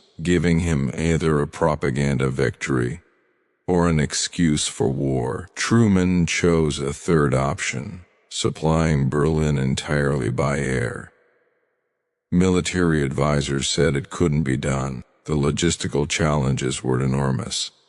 Berlin required thousands of tons of supplies daily: food, coal, medicine, everything. Flying it all in seemed impossible, and the Soviets might shoot down the planes, triggering war. Truman ordered the airlift anyway. For nearly a year, American and British planes landed in Berlin every few minutes, around the clock, bringing everything the city needed to survive.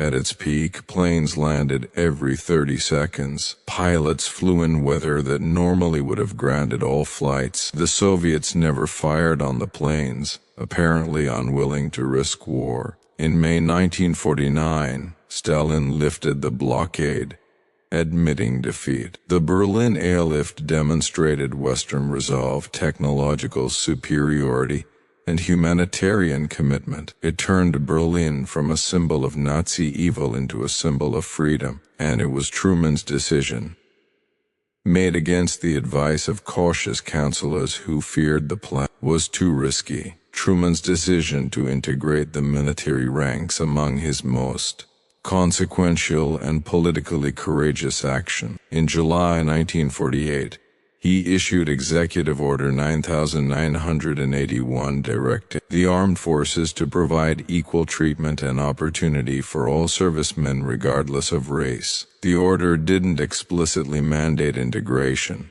but it established a committee to ensure compliance. And integration followed. Military leaders resisted, arguing that integration would undermine unit cohesion and military effectiveness. Southern Democrats were outraged, with many threatening to bolt the party. Truman proceeded anyway, believing that segregation was morally wrong and that Black Americans who had fought for their country deserved equal treatment. The 1948 election put Truman's principles to the test. His approval rating had collapsed to around 36%.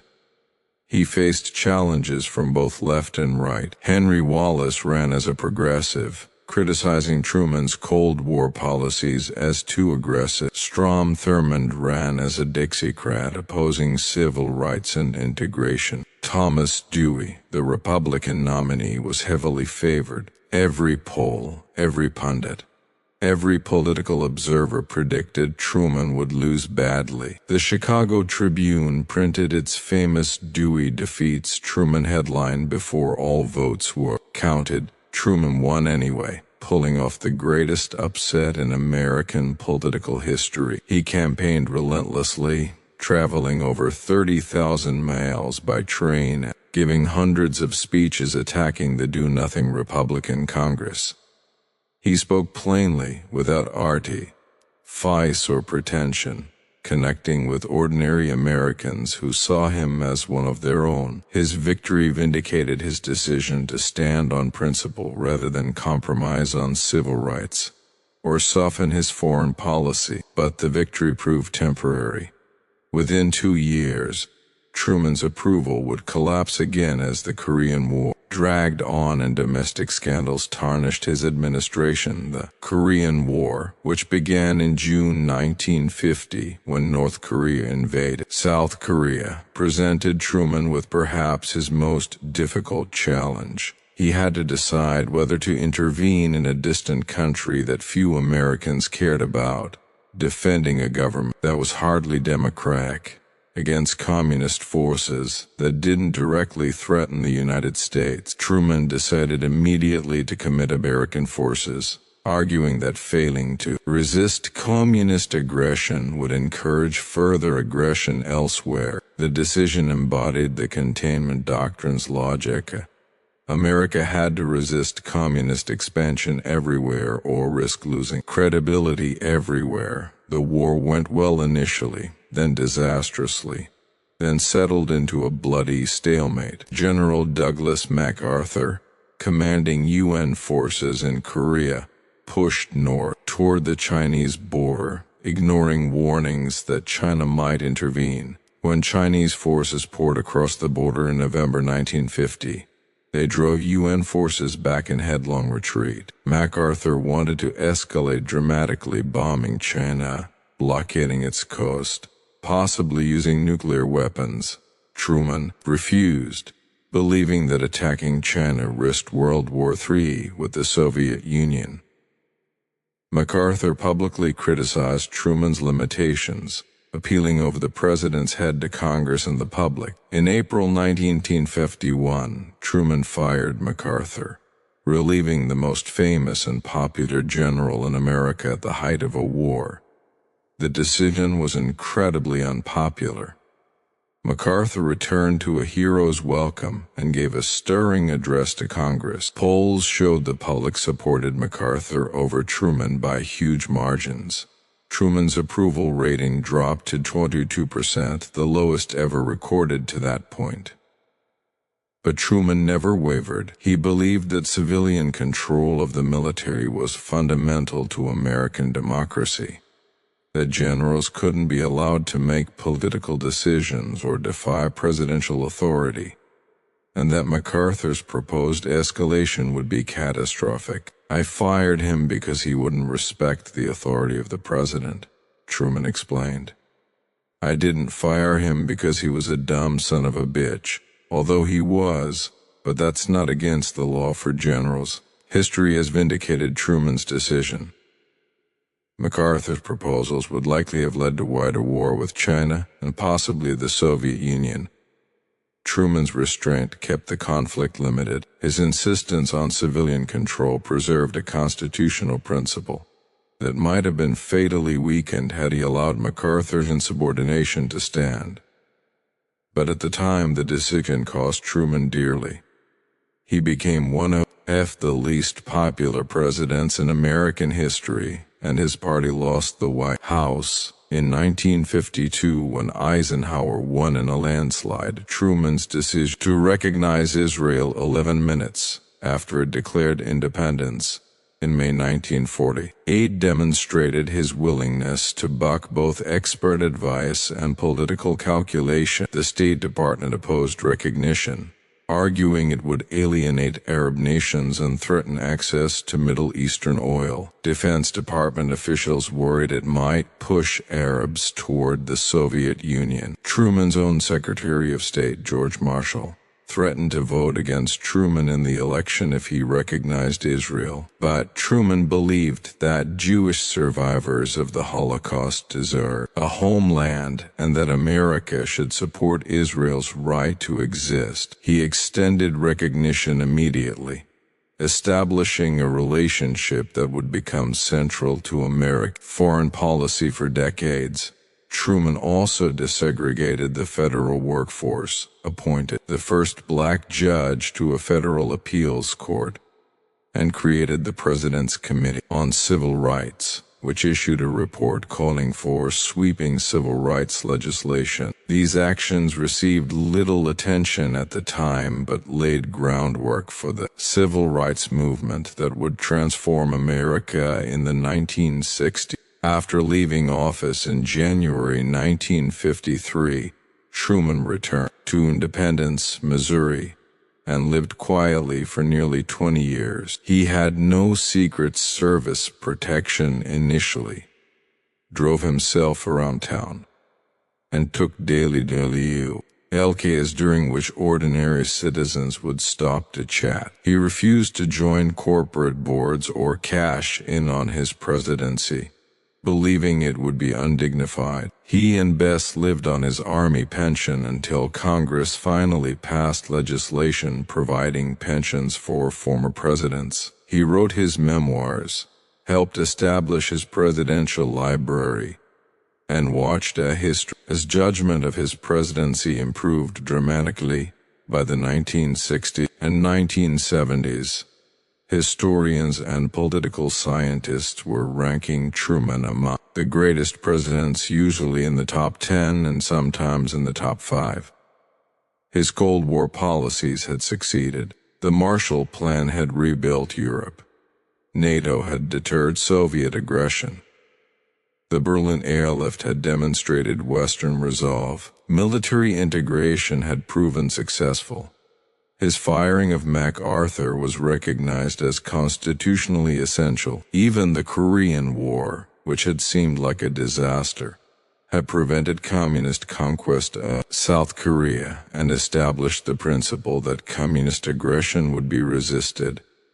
Truman's quote, "I don't give them hell, I just tell the truth, and they think it's hell," captured his approach perfectly. He didn't seek popularity or craft his message for maximum political benefit. He said what he believed, did what he thought was right, and accepted the consequences. When his approval rating was 22%, when newspapers called for his resignation, when political allies abandoned him, he kept making decisions based on his judgment of what the nation needed rather than what polls suggest. The public wanted. This approach required extraordinary courage. Political leaders are trained to follow public opinion, to test messages, to avoid unnecessarily controversial positions. Truman did the opposite. He made hugely controversial decisions integrating the military, firing MacArthur, recognizing Israel, spending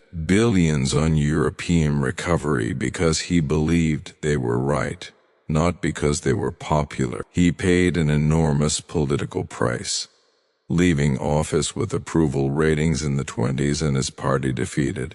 Truman understood something that many politicians miss. Doing the right thing mattered more than being popular, and history's judgment matters more than contemporary polls. He believed that future generations would understand that his decision, however unpopular at the time, had served the nation well. He was right.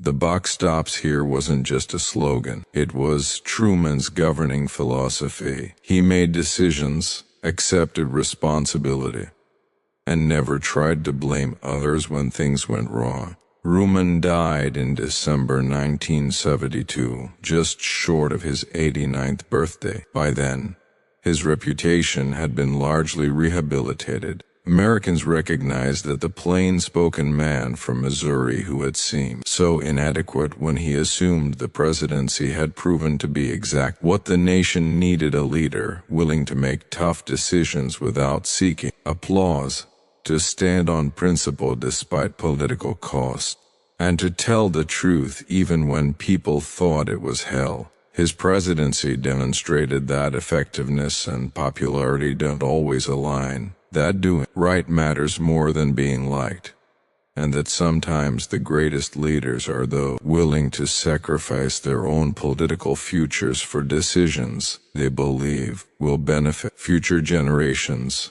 John Quincy Adams spent his entire life preparing to be president. His father was John Adams, second president of the United States. Young John Quincy accompanied his father on diplomatic missions to Europe as a child, learning French, Dutch, and German. He served as ambassador to the Netherlands, Prussia, Russia, and Great Britain. He was a senator, a law professor at Harvard, and James Monroe's Secretary of State, where he crafted the Monroe Doctrine that defined American foreign policy for a century. By the time he became president in 1825, Adams had more experience in diplomacy and government than perhaps any person who had ever held the office. Yet his presidency was a disaster.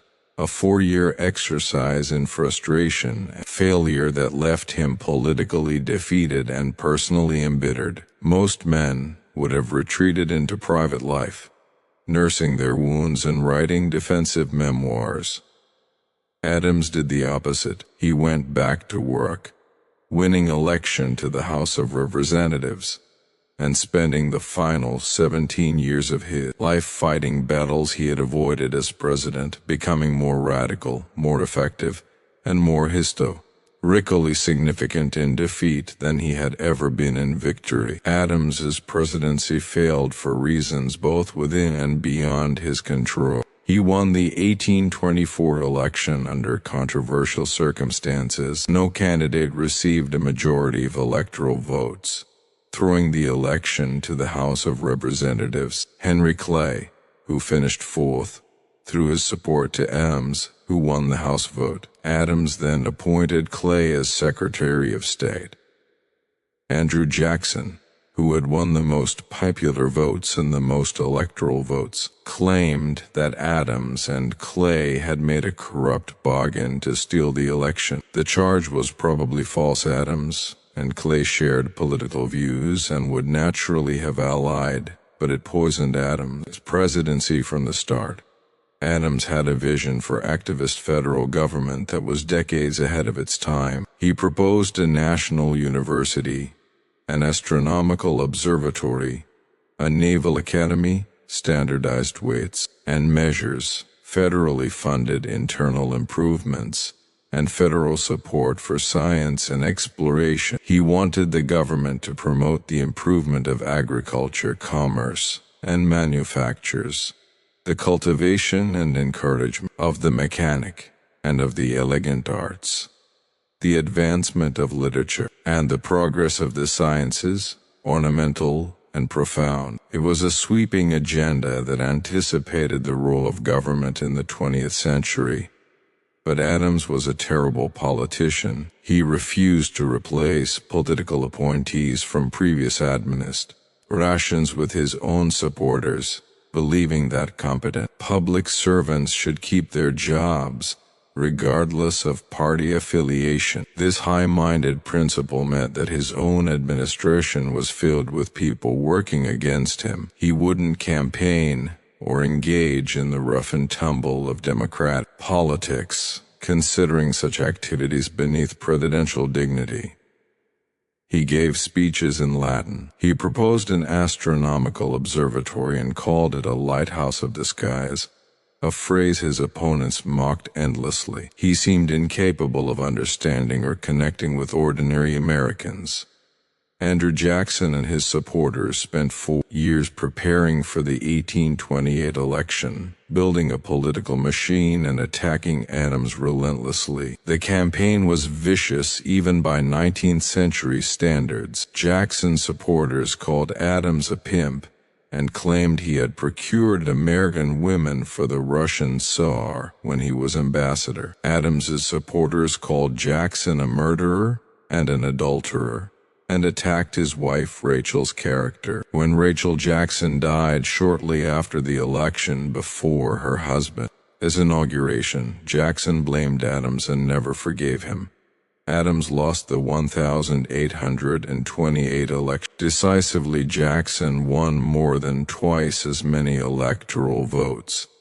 Adams was devastated. He had spent his entire life in public service, had sacrificed personal happiness for duty, and had been rejected by the American people. He refused to attend Jackson's inauguration, leaving Washington before dawn on the day Jackson took office. He returned to Quincy, Massachusetts, expecting to spend his remaining years in bitter retirement, writing history and tending his garden. But retirement didn't suit Adams. He was 51 years old and in reasonably good health.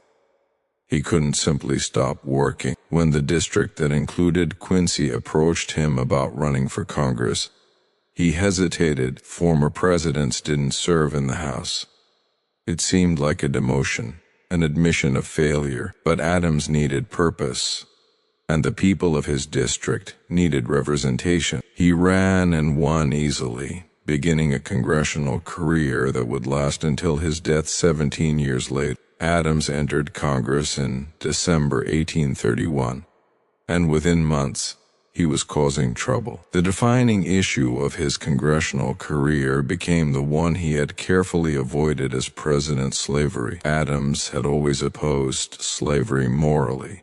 His parents had never owned slaves. He had written in his diary that slavery was the great and foul stain upon the North American Union. But as president, he had avoided the issue, believing that addressing it would destroy the fragile Union and end his presidency before he could accomplish anything. As a congressman representing a safe Massachusetts district, he felt free to speak his mind. The catalyst was the gag rule. Anti-slavery activists flooded Congress with petitions demanding the abolition of slavery in the District of Columbia and the territories, Southern Congress.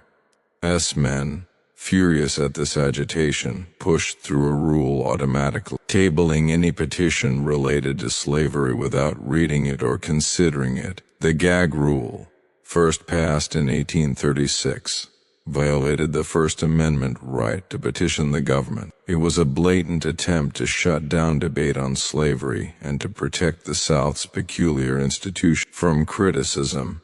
Adams fought the gag rule with relentless energy and tactical brilliance. He couldn't directly violate the rule without being censured, so he found endless ways to circumvent it. He would present petitions on other subjects, then somehow work slavery into the discussion. He would ask the speaker whether a particular petition fell under the gag rule, forcing debate on the petition's contents. He would defend the right to petition rather than directly attacking slavery, framing the issue as one of constitutional rights that Northerners and Southerners should all support. Southern congressmen grew to hate him. calling him a mischievous old man and worse. They tried repeatedly to censure him, but Adams was too skilled a debater and too knowledgeable about parliamentary procedure to be trapped. The battles over the gag rule made riveting drama. Adams was in his 60s and 70s, but he fought like a man possessed. He spoke for hours, his voice rising to fill the chamber, his arguments ranging across history, law, philosophy, and morality. Southern congressmen tried to shut him down. They called him to order. They questioned his motives and his sanity. Adams didn't care. He kept fighting, year after year, presenting petitions and defending the right to be heard. His persistence inspired a new generation of anti-slavery activists and made the gag rule itself a national issue. If slavery was so defensible, why did the South need to silence criticism? Adams's fight against the gag rule kept the slavery question alive in national politics when Southern politicians desperately wanted to bury it. In 1841, Adams achieved perhaps his greatest legal victory when he argued before the Supreme Court on behalf of the Amistad captives. The Amistad was a Spanish ship where enslaved Africans had rebelled, killed the captain and cook, and tried to sail back to Africa. Instead, the ship was intercepted by the U.S. Navy and brought to Connecticut. The Spanish government demanded the return of the Africans as property. The Van Buren administration, seeking to maintain good relations with Spain and not wanting to inflame the slavery debate, supported Spain's claim. Adams, now 73 years old, agreed to argue the Africans' case before the Supreme Court. He hadn't argued a case in decades, but he couldn't refuse. He spent months preparing, reading everything he could find about international law, maritime law, and the slave trade. When he stood before the court in February 1841, he spoke for more than 8 hours over 2 days. His argument ranged widely, but its core was simple. These were human beings, not property. They had been kidnapped in violation of international law banning the slave trade. They had the natural right to fight for their freedom. The United States should not return them to slavery to satisfy Spanish demands or Southern political interests. Adams's argument was passionate and powerful. He invoked the Declaration of Independence, the Constitution, and natural law. He attacked the Van Buren administration for siding with slave traders against free people. He challenged the justices to uphold justice over political expediency. The court ruled for the Africans, declaring them free. It was a remarkable victory for Adams and for the anti-slavery cause, demonstrating that even in a nation that tolerated slavery just could occasionally prevail. Adams's championship of scientific advancement continued throughout his congressional career. He fought for federal funding of the Smithsonian Institution, ensuring that James Smithson's bequest would be used for scientific research and education, rather than being diverted to other purposes. He supported geological surveys, astronomical observatories, and exploring expeditions. He believed deeply that government should promote knowledge and that an educated citizenry was essential for Republican government. These were the same views he had expressed as president, but now he had the persistence and the platform to make them reality. Throughout his congressional career, Adams kept a detailed diary, writing thousands of pages analyzing politics, people, and events. The diary reveals a complicated man, brilliant, difficult, judgmental, insecure, driven by duty but also by ego. He was often unhappy, plagued by self-doubt and depression. He had a terrible relationship with his sons, particularly his eldest, George Washington Adams, who committed suicide in 1829. He could be cruel in his judgments and unforgiving of perceived slights. But the diary also reveals his deep commitment to principle, his genuine hatred of slavery and injustice, and his belief that he had a duty to use his talents in public service. The gag rule fight consumed much of Adams' energy through the 1830s and early 1840s. Finally, in 1844, the House voted to rescind the rule. Adams had won. For 8 years he had fought this battle. Enduring mockery, threats, and censure attempts, he had kept the slavery question alive in national politics. He had demonstrated that the South's power wasn't absolute, that Northern congressmen could fight back. He had inspired abolitionists and given them hope that change was possible. The rescission of the gag rule was a minor procedural victory in one sense, but it represented a major symbolic defeat for the slave power and marked the beginning of its defensive posture in national politics. Adams continued serving in Congress even as his health declined. He suffered a stroke in 1846 but recovered and returned to his seat. He opposed the Mexican-American War, seeing it as a plot to acquire territory for slavery's expansion. He was one of only 14 congressmen to vote against a resolution thanking Zachary Taylor for his military victories. Adams knew the vote was unpopular, but he couldn't support a war he considered unjust. At 79 years old, he was still fighting unpopular battles on principle. On February 21, 1848, Adams was at his desk in the House chamber when he suffered a massive stroke. He collapsed, reportedly saying, "This is the last of earth.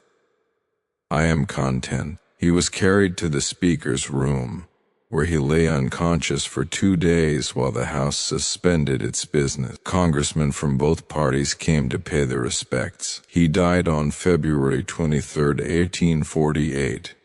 In the Capitol building, having literally served until his final conscious moments. Adams's death produced genuine national mourning. Even political opponents recognized that a giant had passed. Funeral services were held across the country. Congress adjourned for weeks. His body lay in state in the Capitol before being returned to Massachusetts for burial. Abraham Lincoln, then a freshman congressman from Illinois, served on the funeral committee. Years later, Lincoln would remember Adams's anti-slavery advocacy and draw inspiration from his example. History's judgment of Adams has been kinder than his contemporaries was. His presidency is still considered a failure, but his post-presidential career is recognized as one of the most significant in American history. He demonstrated that public service didn't end with electoral defeat, that ex-presidents could still contribute meaningfully, and that persistence in fighting unpopular battles could eventually produce results. His fight against the gag rule kept the anti-slavery cause alive during years when it seemed to be losing ground. His Amistad defense established important legal precedents about freedom and human rights. His support for science and education helped establish institutions that endure today.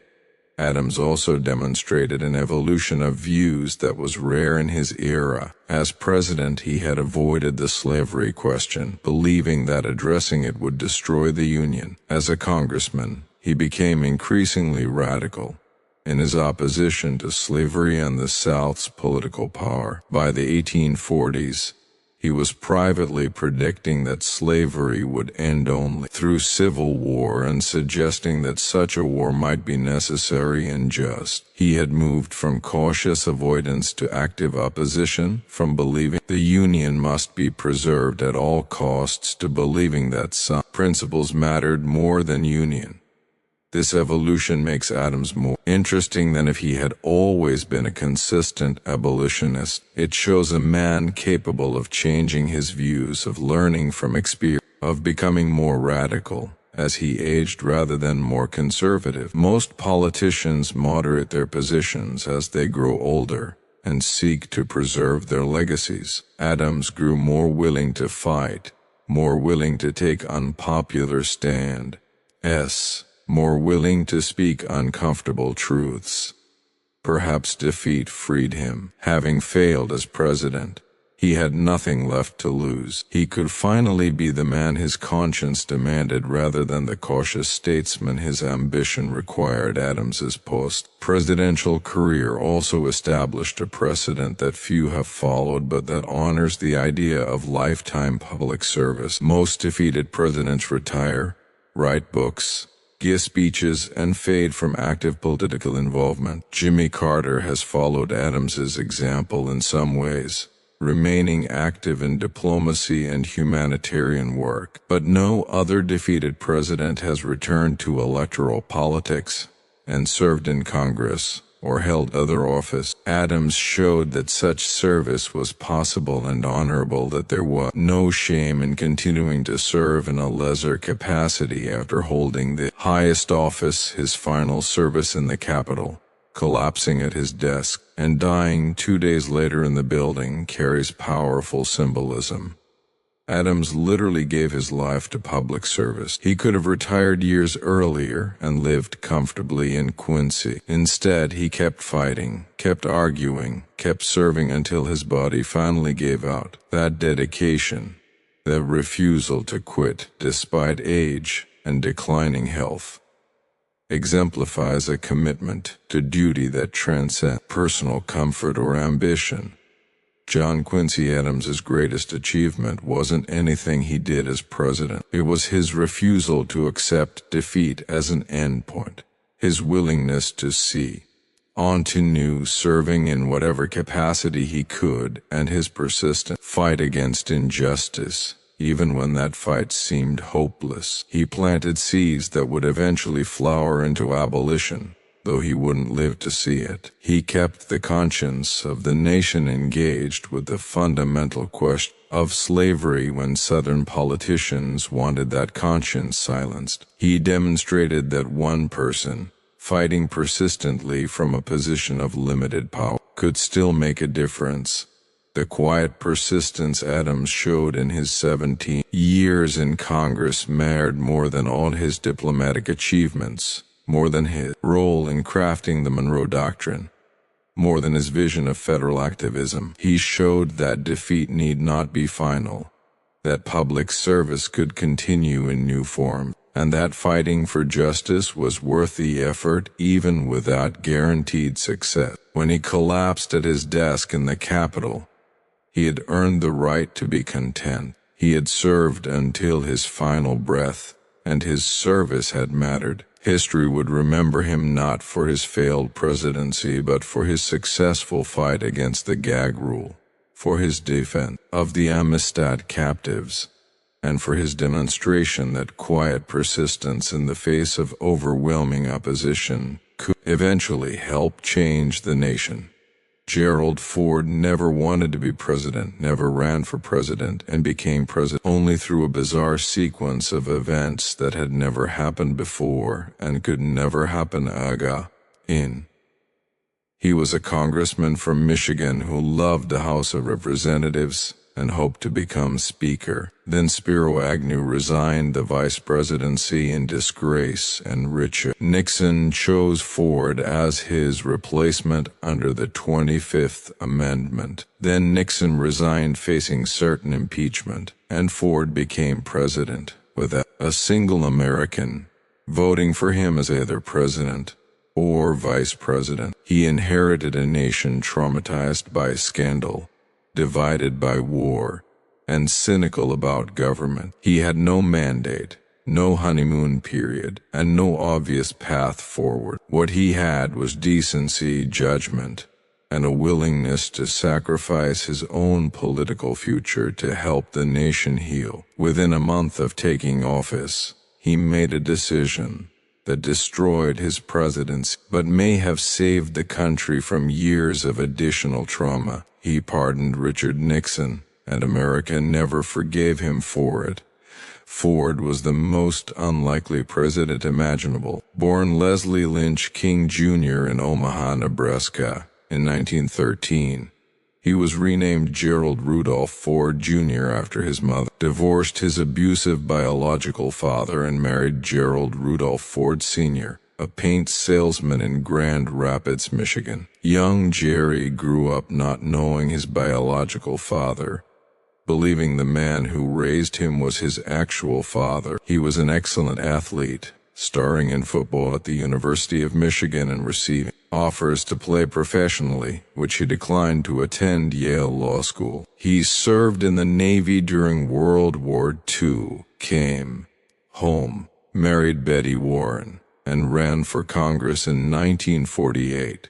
Ford spent 25 years in the House, becoming minority leader in 1965. He was well liked by colleagues from both parties, known for his integrity, his willingness to compromise, and his lack of pretension. He was a solid conservative Republican, pro-business, pro-defense, fiscally cautious but not an ideologue. He wanted to be Speaker of the House, which seemed impossible as long as Democrats maintained their majority. He had decided to retire after the 1976 election, ending his congressional career and returning to Michigan. Then fate intervened. Spiro Agnew, Nixon's combative vice president, resigned in October 1973 after pleading no contest to tax evasion charges related to bribes he had taken as governor of Maryland. Nixon needed to appoint a replacement who could be confirmed by the Democrat-controlled Congress. He chose Ford because Ford was confirmable, respected,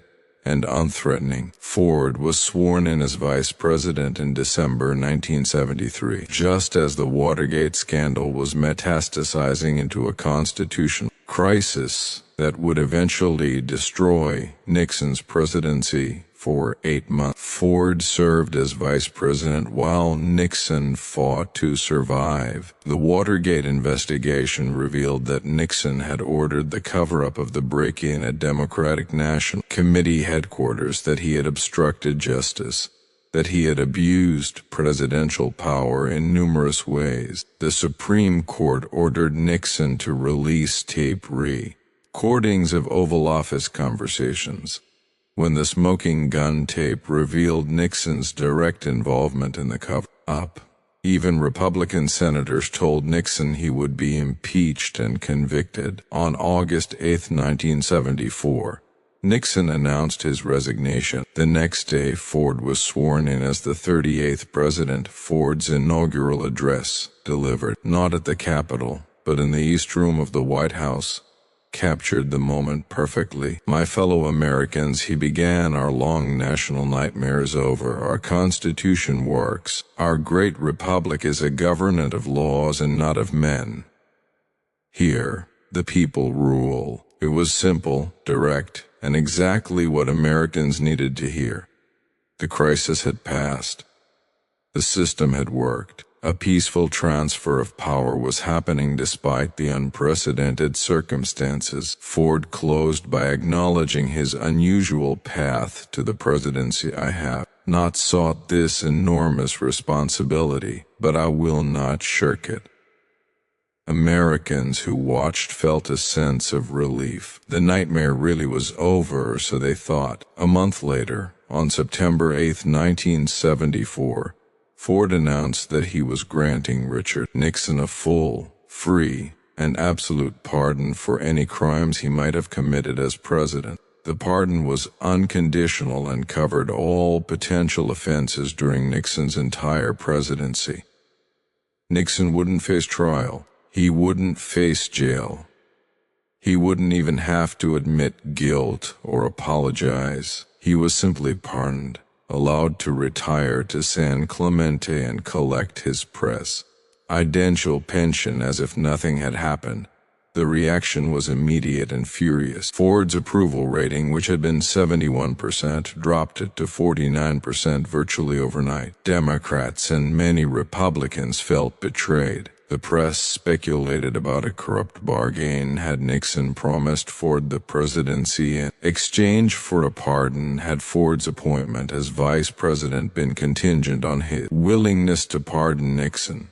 If necessary, the timing seemed suspicious. Why pardon Nixon so quickly, before any charges had been filed, before the investigation was complete? Ford appeared on television to explain his decision, even taking the unprecedented step of testifying before Congress. But nothing he said satisfied his critics. Ford's explanation was straightforward. The country needed to move on. As long as Nixon remained unindicted, the question of whether to prosecute a former president would dominate national attention. If Nixon were indicted and tried, the spectacle would consume the nation for years. A trial would require subpoenaing current government officials, exposing classified information, and relitigating every aspect of Watergate. The nation was exhausted, divided, and needed to focus on serious problems: inflation, recession, the aftermath of Vietnam, energy crisis, Cold War tensions. Dragging the country through a years-long prosecution of a former president would prevent the healing that was desperately needed. Ford also believed that Nixon had suffered enough. He had been forced to resign in disgrace, the first president ever to do so. His reputation was destroyed. His place in history was secured as the only president forced from office by scandal. He would carry that shame for the rest of his life.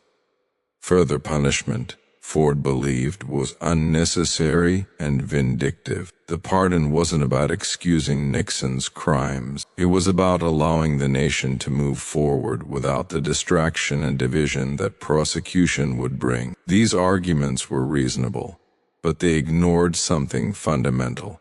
Millions of Americans wanted accountability. They wanted Nixon prosecuted, tried, and if convicted, punished. They wanted the system to demonstrate that no one, not even the president, was above the law. By pardoning Nixon, Ford seemed to be establishing a double standard. Ordinary criminals faced justice while powerful criminals received mercy. The pardon felt like a betrayal of the principle that in America, the law applied equally to everyone. The suspicion of a corrupt bargain proved unfounded. No evidence ever emerged of any deal between Nixon and Ford. Ford's press secretary, Gerald Terhorst, resigned in protest over the pardon, and he later confirmed that he never saw any indication of a prearrangement. Alexander Haig, Nixon's chief of staff, had mentioned the possibility of a pardon to Ford before Nixon resigned,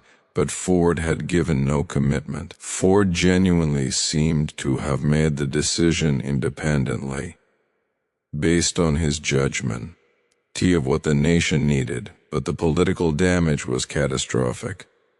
Ford's approval ratings never recovered. The 1974 midterm elections, held 2 months after the pardon, produced massive Democratic gains. Republicans lost 49 House seats and 4 Senate seats, giving Democrats overwhelming majorities that would frustrate Ford's agenda for the remainder of his presidency. The pardon became the defining issue of Ford's presidency, overshadowing everything else he tried to accomplish. Ford's domestic agenda faced constant obstacles. He wanted to fight inflation, which was running over 10%, through tight fiscal policy and spending restraint. He proposed a program called Whip Inflation Now Win, complete with buttons and a public campaign encouraging Americans to save money and reduce consumption. The program was well-intentioned but ineffective, and the win buttons became symbols of Ford's perceived ineffectiveness. The economy slipped into recession, with unemployment rising to over 9%. Ford was blamed for both inflation and recession simultaneously, caught in the stagflation trap that plagued the 1970s in foreign policy. Ford continued Nixon's detente with the Soviet Union, pursuing arms control negotiations and maintaining diplomatic engagement. He signed the Helsinki Accords in 1975, which recognized European borders and committed signatories to respect human rights. Conservative critics, particularly Ronald Reagan, attacked the Accords as appeasement and used them to challenge Ford for the Republican nomination in 1976. Ford also oversaw the final collapse of South Vietnam in April 1975, as communist forces overran Saigon despite desperate last-minute American efforts to evacuate allies. The images of helicopters lifting people from the American embassy roof symbolized American defeat, humiliation, and Ford bore the political cost despite having inherited the situation. Ford faced 2 assassination attempts in September 1975, both by women, both in California, both failures only through luck and quick reactions by Secret Service agents. The attempt spoke to the era's instability and violence, but also to Ford's vulnerability. He was a president without a strong base, without a clear mandate, increasingly seen as a caretaker figure who would be replaced in 1976. The 1976 election challenged Ford from both right and left. Ronald Reagan mounted a strong primary challenge, attacking Ford for the Nixon pardon, for detente, for the Helsinki Accords, and for insufficient conservatism generally. Ford barely survived the challenge, winning the nomination at the convention but emerging weakened, and with the party divided. Jimmy Carter, the Democratic nominee, ran as an outsider promising honesty and competence after the Watergate debacle. Carter's campaign emphasized his distance from Washington corruption. His simple promise, "I will never lie to you," implicitly contrasted him with Nixon and with Ford, who had pardoned Exxon. Ford fought hard in the general election, closing a huge gap in the polls through effective debating and energetic campaigning. But he made a critical error in the second debate when he claimed that Eastern Europe wasn't under Soviet domination, a statement so obviously false that it reinforced perceptions of his incompetence. Ford actually understood Soviet dominance of Eastern Europe perfectly well, but he had been trying to make a subtle point about the Helsinki Accords and American refusal to accept Soviet control as permanent. The point was too subtle for a debate format, and the gaffe dominated coverage. For days, Carter won narrowly, taking 50.1% of the popular vote to Ford's 48%, and winning 297 electoral votes to Ford's 240. Ford became the first sitting president to lose an election since Herbert Hoover in 1932. The defeat was personally disappointing but not surprising. Ford had governed for just over 2 years, never having been elected to national office, carrying the burden of the Nixon pardon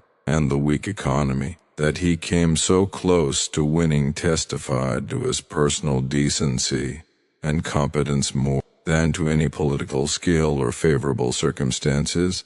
Ford left office with grace. He attended Carter's inauguration, welcomed the new president warmly, and returned to private life without complaint. He and Betty moved to California, where Ford joined corporate boards, played golf, skied, and gave speeches. He remained active in Republican politics, supporting candidates and causes, but never tried to return to office. He and Carter, who had been bitter rivals in 1976, eventually became close friends, working together on various projects and demonstrating that political opponents could treat each other with respect and affection. Over the years, opinion on the Nixon pardon gradually shifted. What had seemed like a betrayal in 1974 increasingly looked like wisdom. Prosecuting Nixon would have consumed national attention for years. The trial would have been a circus, dividing the nation further. Nixon's lawyers would have sought to subpoena sitting government officials, claiming they needed their testimony for his defense. Classified information would have been at risk. The spectacle would have been ugly, prolonged, and ultimately divisive. By pardoning Nixon, Ford had short-circuited this process, allowing the nation to move on more quickly than would otherwise have been possible. In 2001, the John F. Kennedy Library Foundation awarded Ford its Profile in Courage Award for the Nixon pardon, with Senator Ted Kennedy presenting it. Kennedy, a liberal Democrat who had strongly criticized the pardon at the time, now praised Ford's courage and leadership in making a decision that cost him greatly but served the greater good. Kennedy's words represented a broader reassessment. Ford had sacrificed his own political future to spare the nation additional trauma. That was leadership of a rare kind. Ford died in December 2006, at age 93. Having lived longer than any other American president. His death prompted extensive reevaluation of his presidency. Historians and commentators acknowledged that he had been unfairly dismissed as a bumbler and a caretaker. His physical clumsiness, he occasionally stumbled on stairs or bumped his head on helicopter doors, had been exaggerated by comedians, particularly Chevy Chase on Saturday Night Live, creating a false image of incompetence. In reality, Ford had been an excellent athlete and was graceful for a large man, but the caricature stuck, contributing to perceptions of ineffectiveness. The real Ford was far more impressive. He had restored integrity to the White House after Watergate. He had governed competently during a difficult period. He had made tough decisions on the economy, foreign policy, and national security. Most importantly, he had placed the nation's welfare above his own political interests by issuing the Nixon pardon. That decision had destroyed his presidency, but it had helped the country heal and move forward. Ford's presidency offers lessons about leadership that transcend his specific circumstances. He demonstrated that doing the right thing often requires accepting political costs, that healing sometimes matters more than accountability, and that a leader's duty is to serve the nation's interests rather than his own. These lessons seem almost quaint in an era when politicians calculate every decision based on polling and partisan advantage. Ford didn't pull the Nixon pardon. He didn't focus group it. He didn't try to craft a message that would minimize political damage. He made the decision he believed was right, announced it clearly, and accepted the consequences. The consequences were severe. His approval ratings collapsed. His party lost seats in Congress. He nearly lost the 1976 nomination to Reagan and did lose the general election to Carter, but Ford never expressed regret. He believed he had made the right decision, and he was willing to pay the price. That willingness to sacrifice personal political interests for what he believed was the greater good represents a kind of leadership that has become increasingly rare. Ford also demonstrated humility in how he approached the presidency. He hadn't sought the office. He didn't believe he was uniquely qualified or indispensable. He saw himself as a caretaker, someone who needed to restore stability and normalcy after an unprecedented crisis. This humility made him effective. He didn't try to be transformational. He didn't propose sweeping new programs. He simply tried to govern competently, restore trust in institutions, and help the nation move past trauma. The healing Ford sought wasn't complete. Watergate's legacy of cynicism about government persisted. Vietnam's wounds remained unhealed. The political polarization that would intensify in subsequent decades was already evident, but Ford stopped the bleeding. He prevented the additional trauma that prosecuting Nixon would have caused. He restored a sense that the presidency could be occupied by a decent, honest person who wasn't seeking personal aggrandizement. These achievements were modest but essential. Gerald Ford was an accidental president who made a deliberate choice to sacrifice his political future for what he believed was the nation's welfare. No theatrics, no vindication tour. No attempt to blame others or to escape responsibility for an unpopular decision. Just a man who believed healing mattered more than winning, who understood that leadership sometimes requires accepting defeat, and who demonstrated that decency and selflessness, though often punished politically, represent the highest form of public service. History has vindicated his decision to pardon Nixon, recognizing it as an act of courage rather than corruption. Ford would have appreciated that vindication, but he made the decision without waiting for history's approval. He did what he thought was right, accepted the consequences, and moved forward without complaint. That, ultimately, is the mark of character that defines leadership at its best. Ulysses S. Grant. His reputation has undergone more dramatic reversals than perhaps any president in American history. For decades, he was remembered as a brilliant general, but a terrible president, a military genius who became a civilian failure, a man whose administration was so corrupt that his name became synonymous with scandal and incompetence. High school textbooks portrayed him as a drunk who allowed his friends to plunder the treasury. Popular histories dismissed his presidency as a disaster. Even serious historians ranked him near the bottom of presidential lists, alongside failures like Warren Harding and James Buchanan. This assessment was not just wrong but deliberately distorted, the product of a century-long campaign to discredit Reconstruction and the radical idea that Black Americans deserved equal rights. The real Grant was something far more interesting and far more threatening to white supremacy.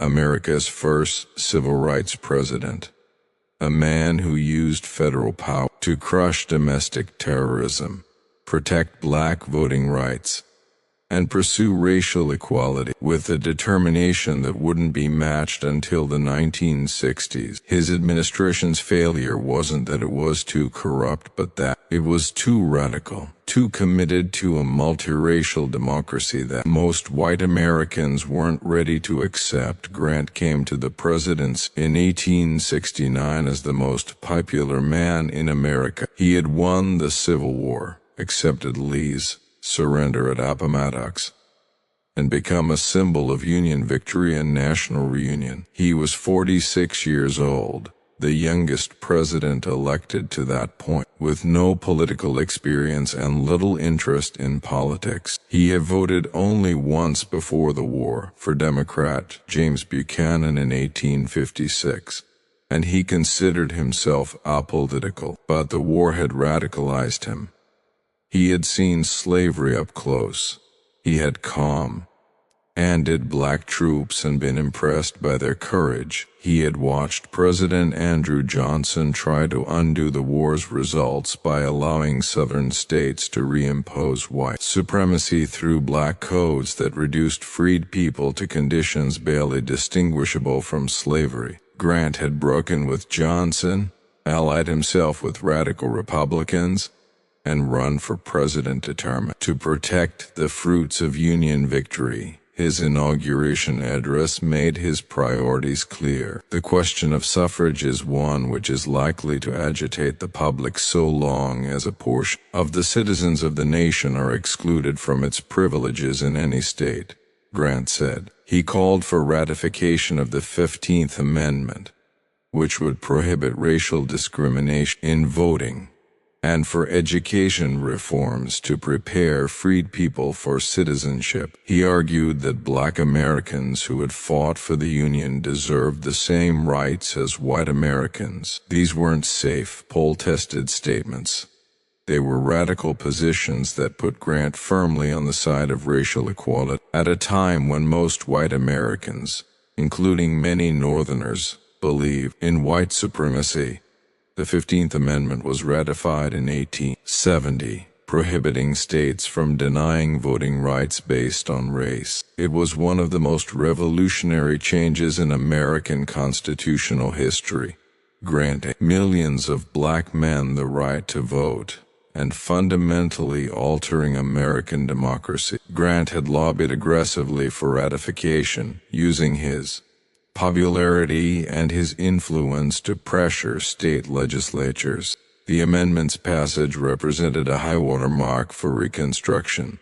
Brief moment when America seemed committed to genuine racial equality, but the amendment meant nothing if it couldn't be enforced, and white Southerners were determined to prevent black voting through violence and terrorism. The Ku Klux Klan had emerged during Reconstruction as a paramilitary organization dedicated to restoring white supremacy through terror. Klansmen whipped, mutilated, and murdered black people and white Republicans who supported Reconstruction. They burned schools and churches.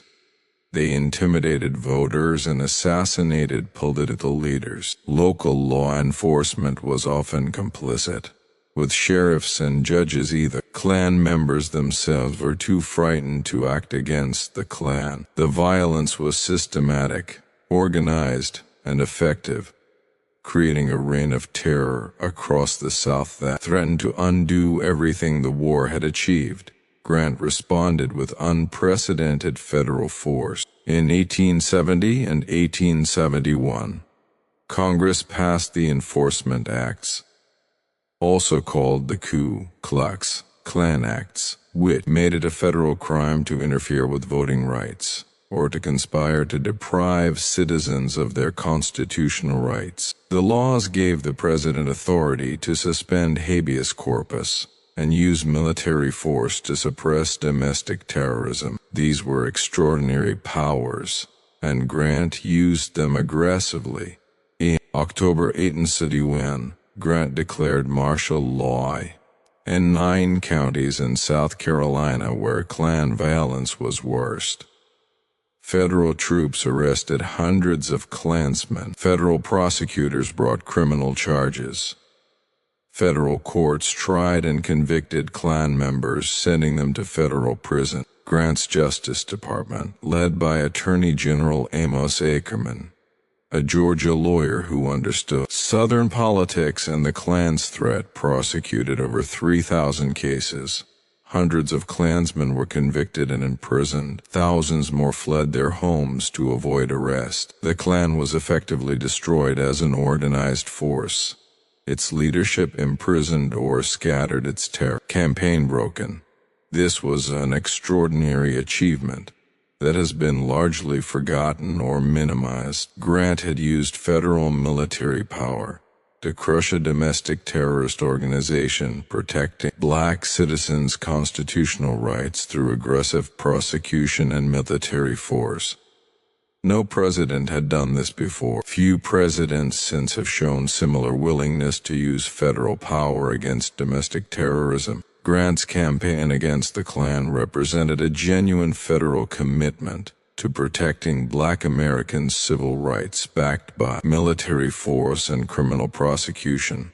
Grant also appointed African Americans to federal positions in unprecedented numbers. He nominated the first black ambassadors, sending Ebenezer Bassett to Haiti and James Milton Turner to Liberia. He appointed black men as customs collectors, postmasters, federal marshals, and registers of the Treasury. These weren't token appointments. These were positions of real authority that gave black Americans federal power and provided models of black achievement that challenged white supremacist assumptions about black incapacity. Grant's most significant appointment was nominating Amos Ackerman as Attorney General. Ackerman was a white Georgian who had fought for the Confederacy but had become convinced after the war that black Americans deserved equal rights. As Attorney General, Ackerman prosecuted the Klan relentlessly, traveling through the South to supervise prosecutions personally and refusing to be intimidated by threats or political pressure. He told Grant that the Klan violence was worse than anything during the war, that it represented a systematic campaign to overturn Reconstruction through terror. Grant supported Ackerman completely, providing the resources and authority needed to break the Klan's power. But Ackerman's aggressive prosecution of white Southerners made powerful enemies. Business interests wanted Reconstruction to end, so that Northern investment could flow south without political instability. Republican politicians worried that continued federal intervention would cost them votes in border states. Even some of Grant's advisors urged him to ease pressure on the South. In late 1871, Grant reluctantly accepted Ackerman's resignation, bowing to political pressure. Ackerman's successors as Attorney General were less aggressive in prosecuting civil rights violations. Federal commitment to protecting black rights began to waver. The beginning of the end came with the financial panic of 1873, which triggered a severe economic depression. Northern voters lost interest in Southern racial issues and focused on economic problems. Republicans lost control of the House in the 1874 midterm elections, giving Democrats the power to block Reconstruction legislation and cut funding for enforcement. White Southerners, emboldened by Northern retreat, intensified their campaign to restore white supremacy through violence, voter fraud, and political intimidation. Grant wanted to continue protecting black rights but faced overwhelming political obstacles. He sent federal troops to Louisiana and Arkansas to prevent white supremacist coups against elected Republican governments, but Northern opinion had turned against military intervention. When violence erupted in Mississippi in 1875, with white paramilitary groups massacring black voters, Grant wanted to send troops, but was advised by political allies that doing so would cost Republicans the 1876 election. Grant agonized over the decision but ultimately declined to intervene. He later called this his greatest presidential failure. The 1876 election brought Reconstruction to an effective end. Democrat Samuel Tilden won the popular vote but was one electoral vote short of victory. 20 electoral votes were disputed, including several from southern states where Republican governments claimed victory despite widespread Democratic voter suppression and fraud. A special electoral commission awarded all disputed votes to Republican Rutherford Hayes, giving him a one-vote victory. Democrats accepted the result only after Republicans agreed to withdraw federal troops from the South, effectively ending federal protection of black voting rights. The Compromise of 1877 marked the end of Reconstruction and the beginning of nearly a century of apartheid. In the American South, Grant left office in March 1877, his presidency considered a failure. The scandals that had plagued his administration, the Whiskey Ring, the Credit Mobilier affair, the Indian Trading Post schemes had damaged his reputation despite his personal honesty. Grant himself had never profited from these scandals. He had appointed dishonest men who betrayed his trust, but Grant himself lived modestly and died nearly broke.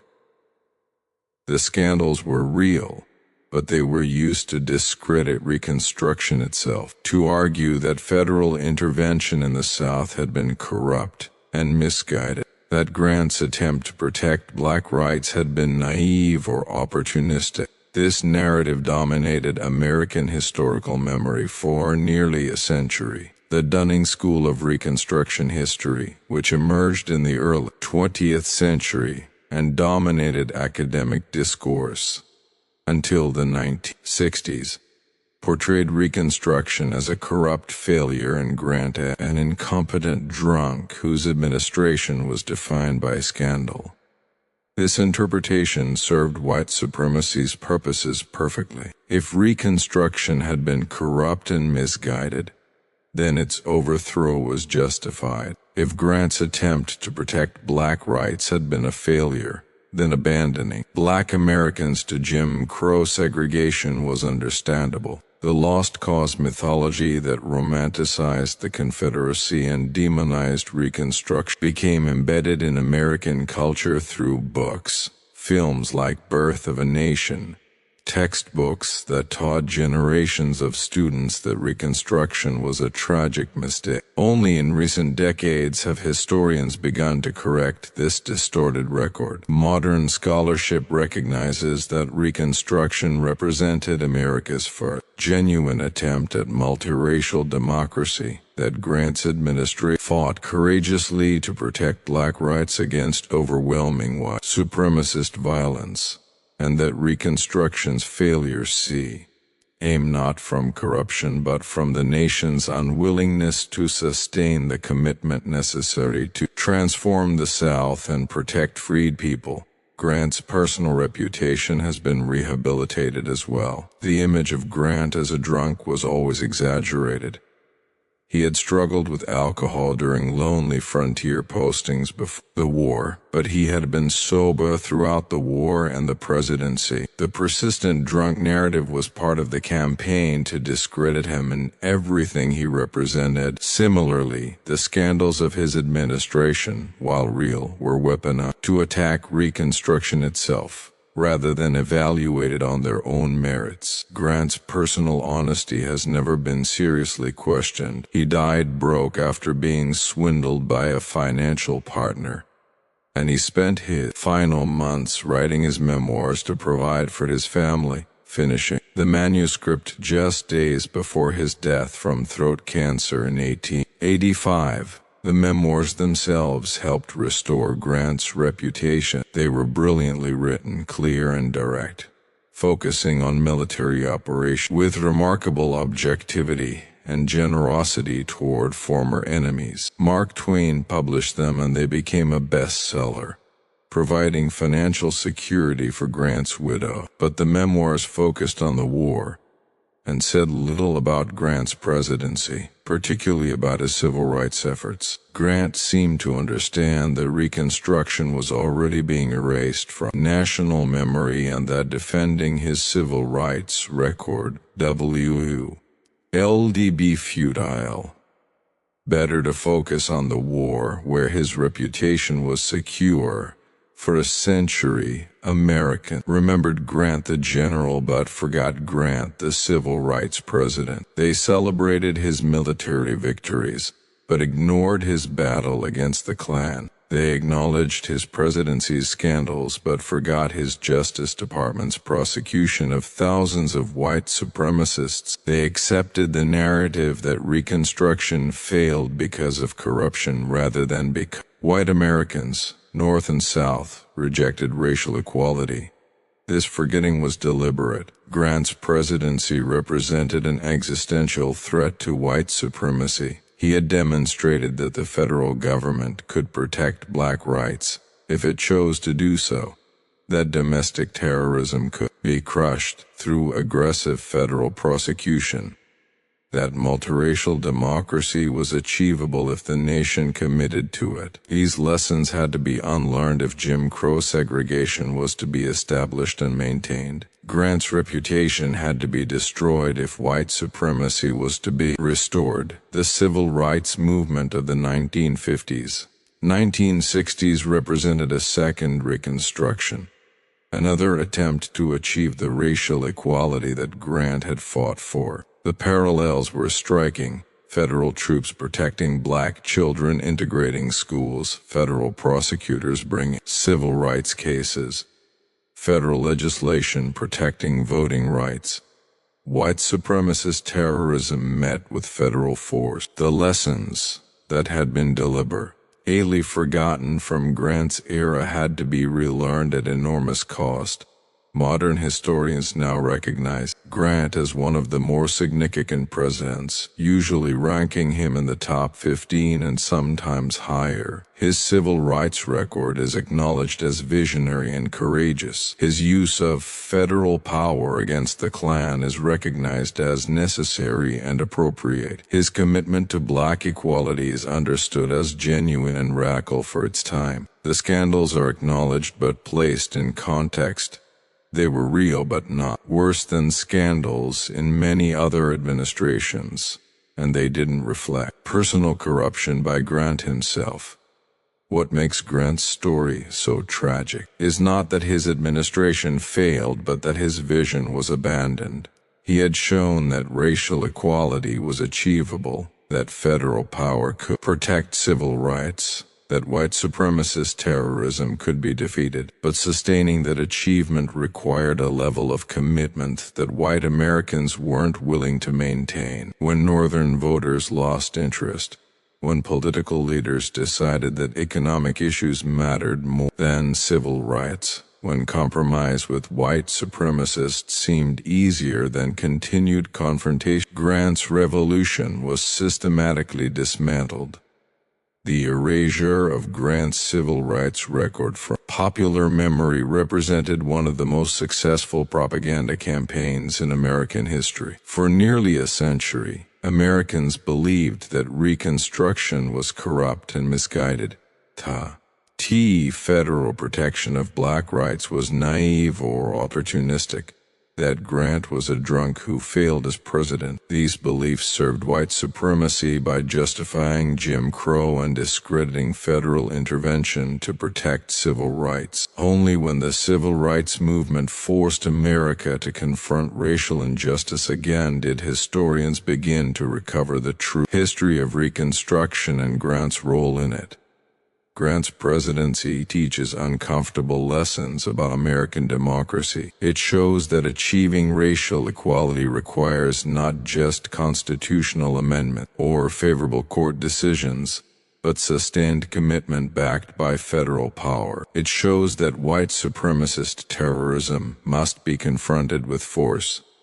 That compromise with white supremacy means abandoning black Americans to violence and oppression. It shows that progress can be reversed, that achievements can be undone, that constitutional amendments can be rendered meaningless if the political will to enforce them disappears.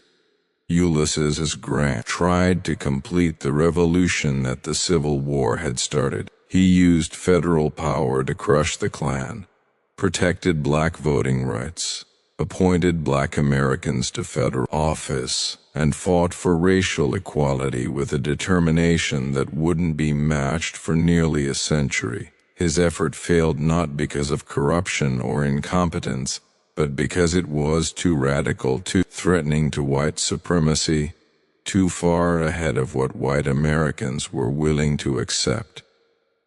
The systematic erasure of his civil rights record from historical memory represented the final victory of the forces he had fought against, a victory so complete that for generations Americans believed the opposite of the truth, that Grant had failed as president rather than that America had failed Grant by abandoning his vision of a truly multiracial democracy.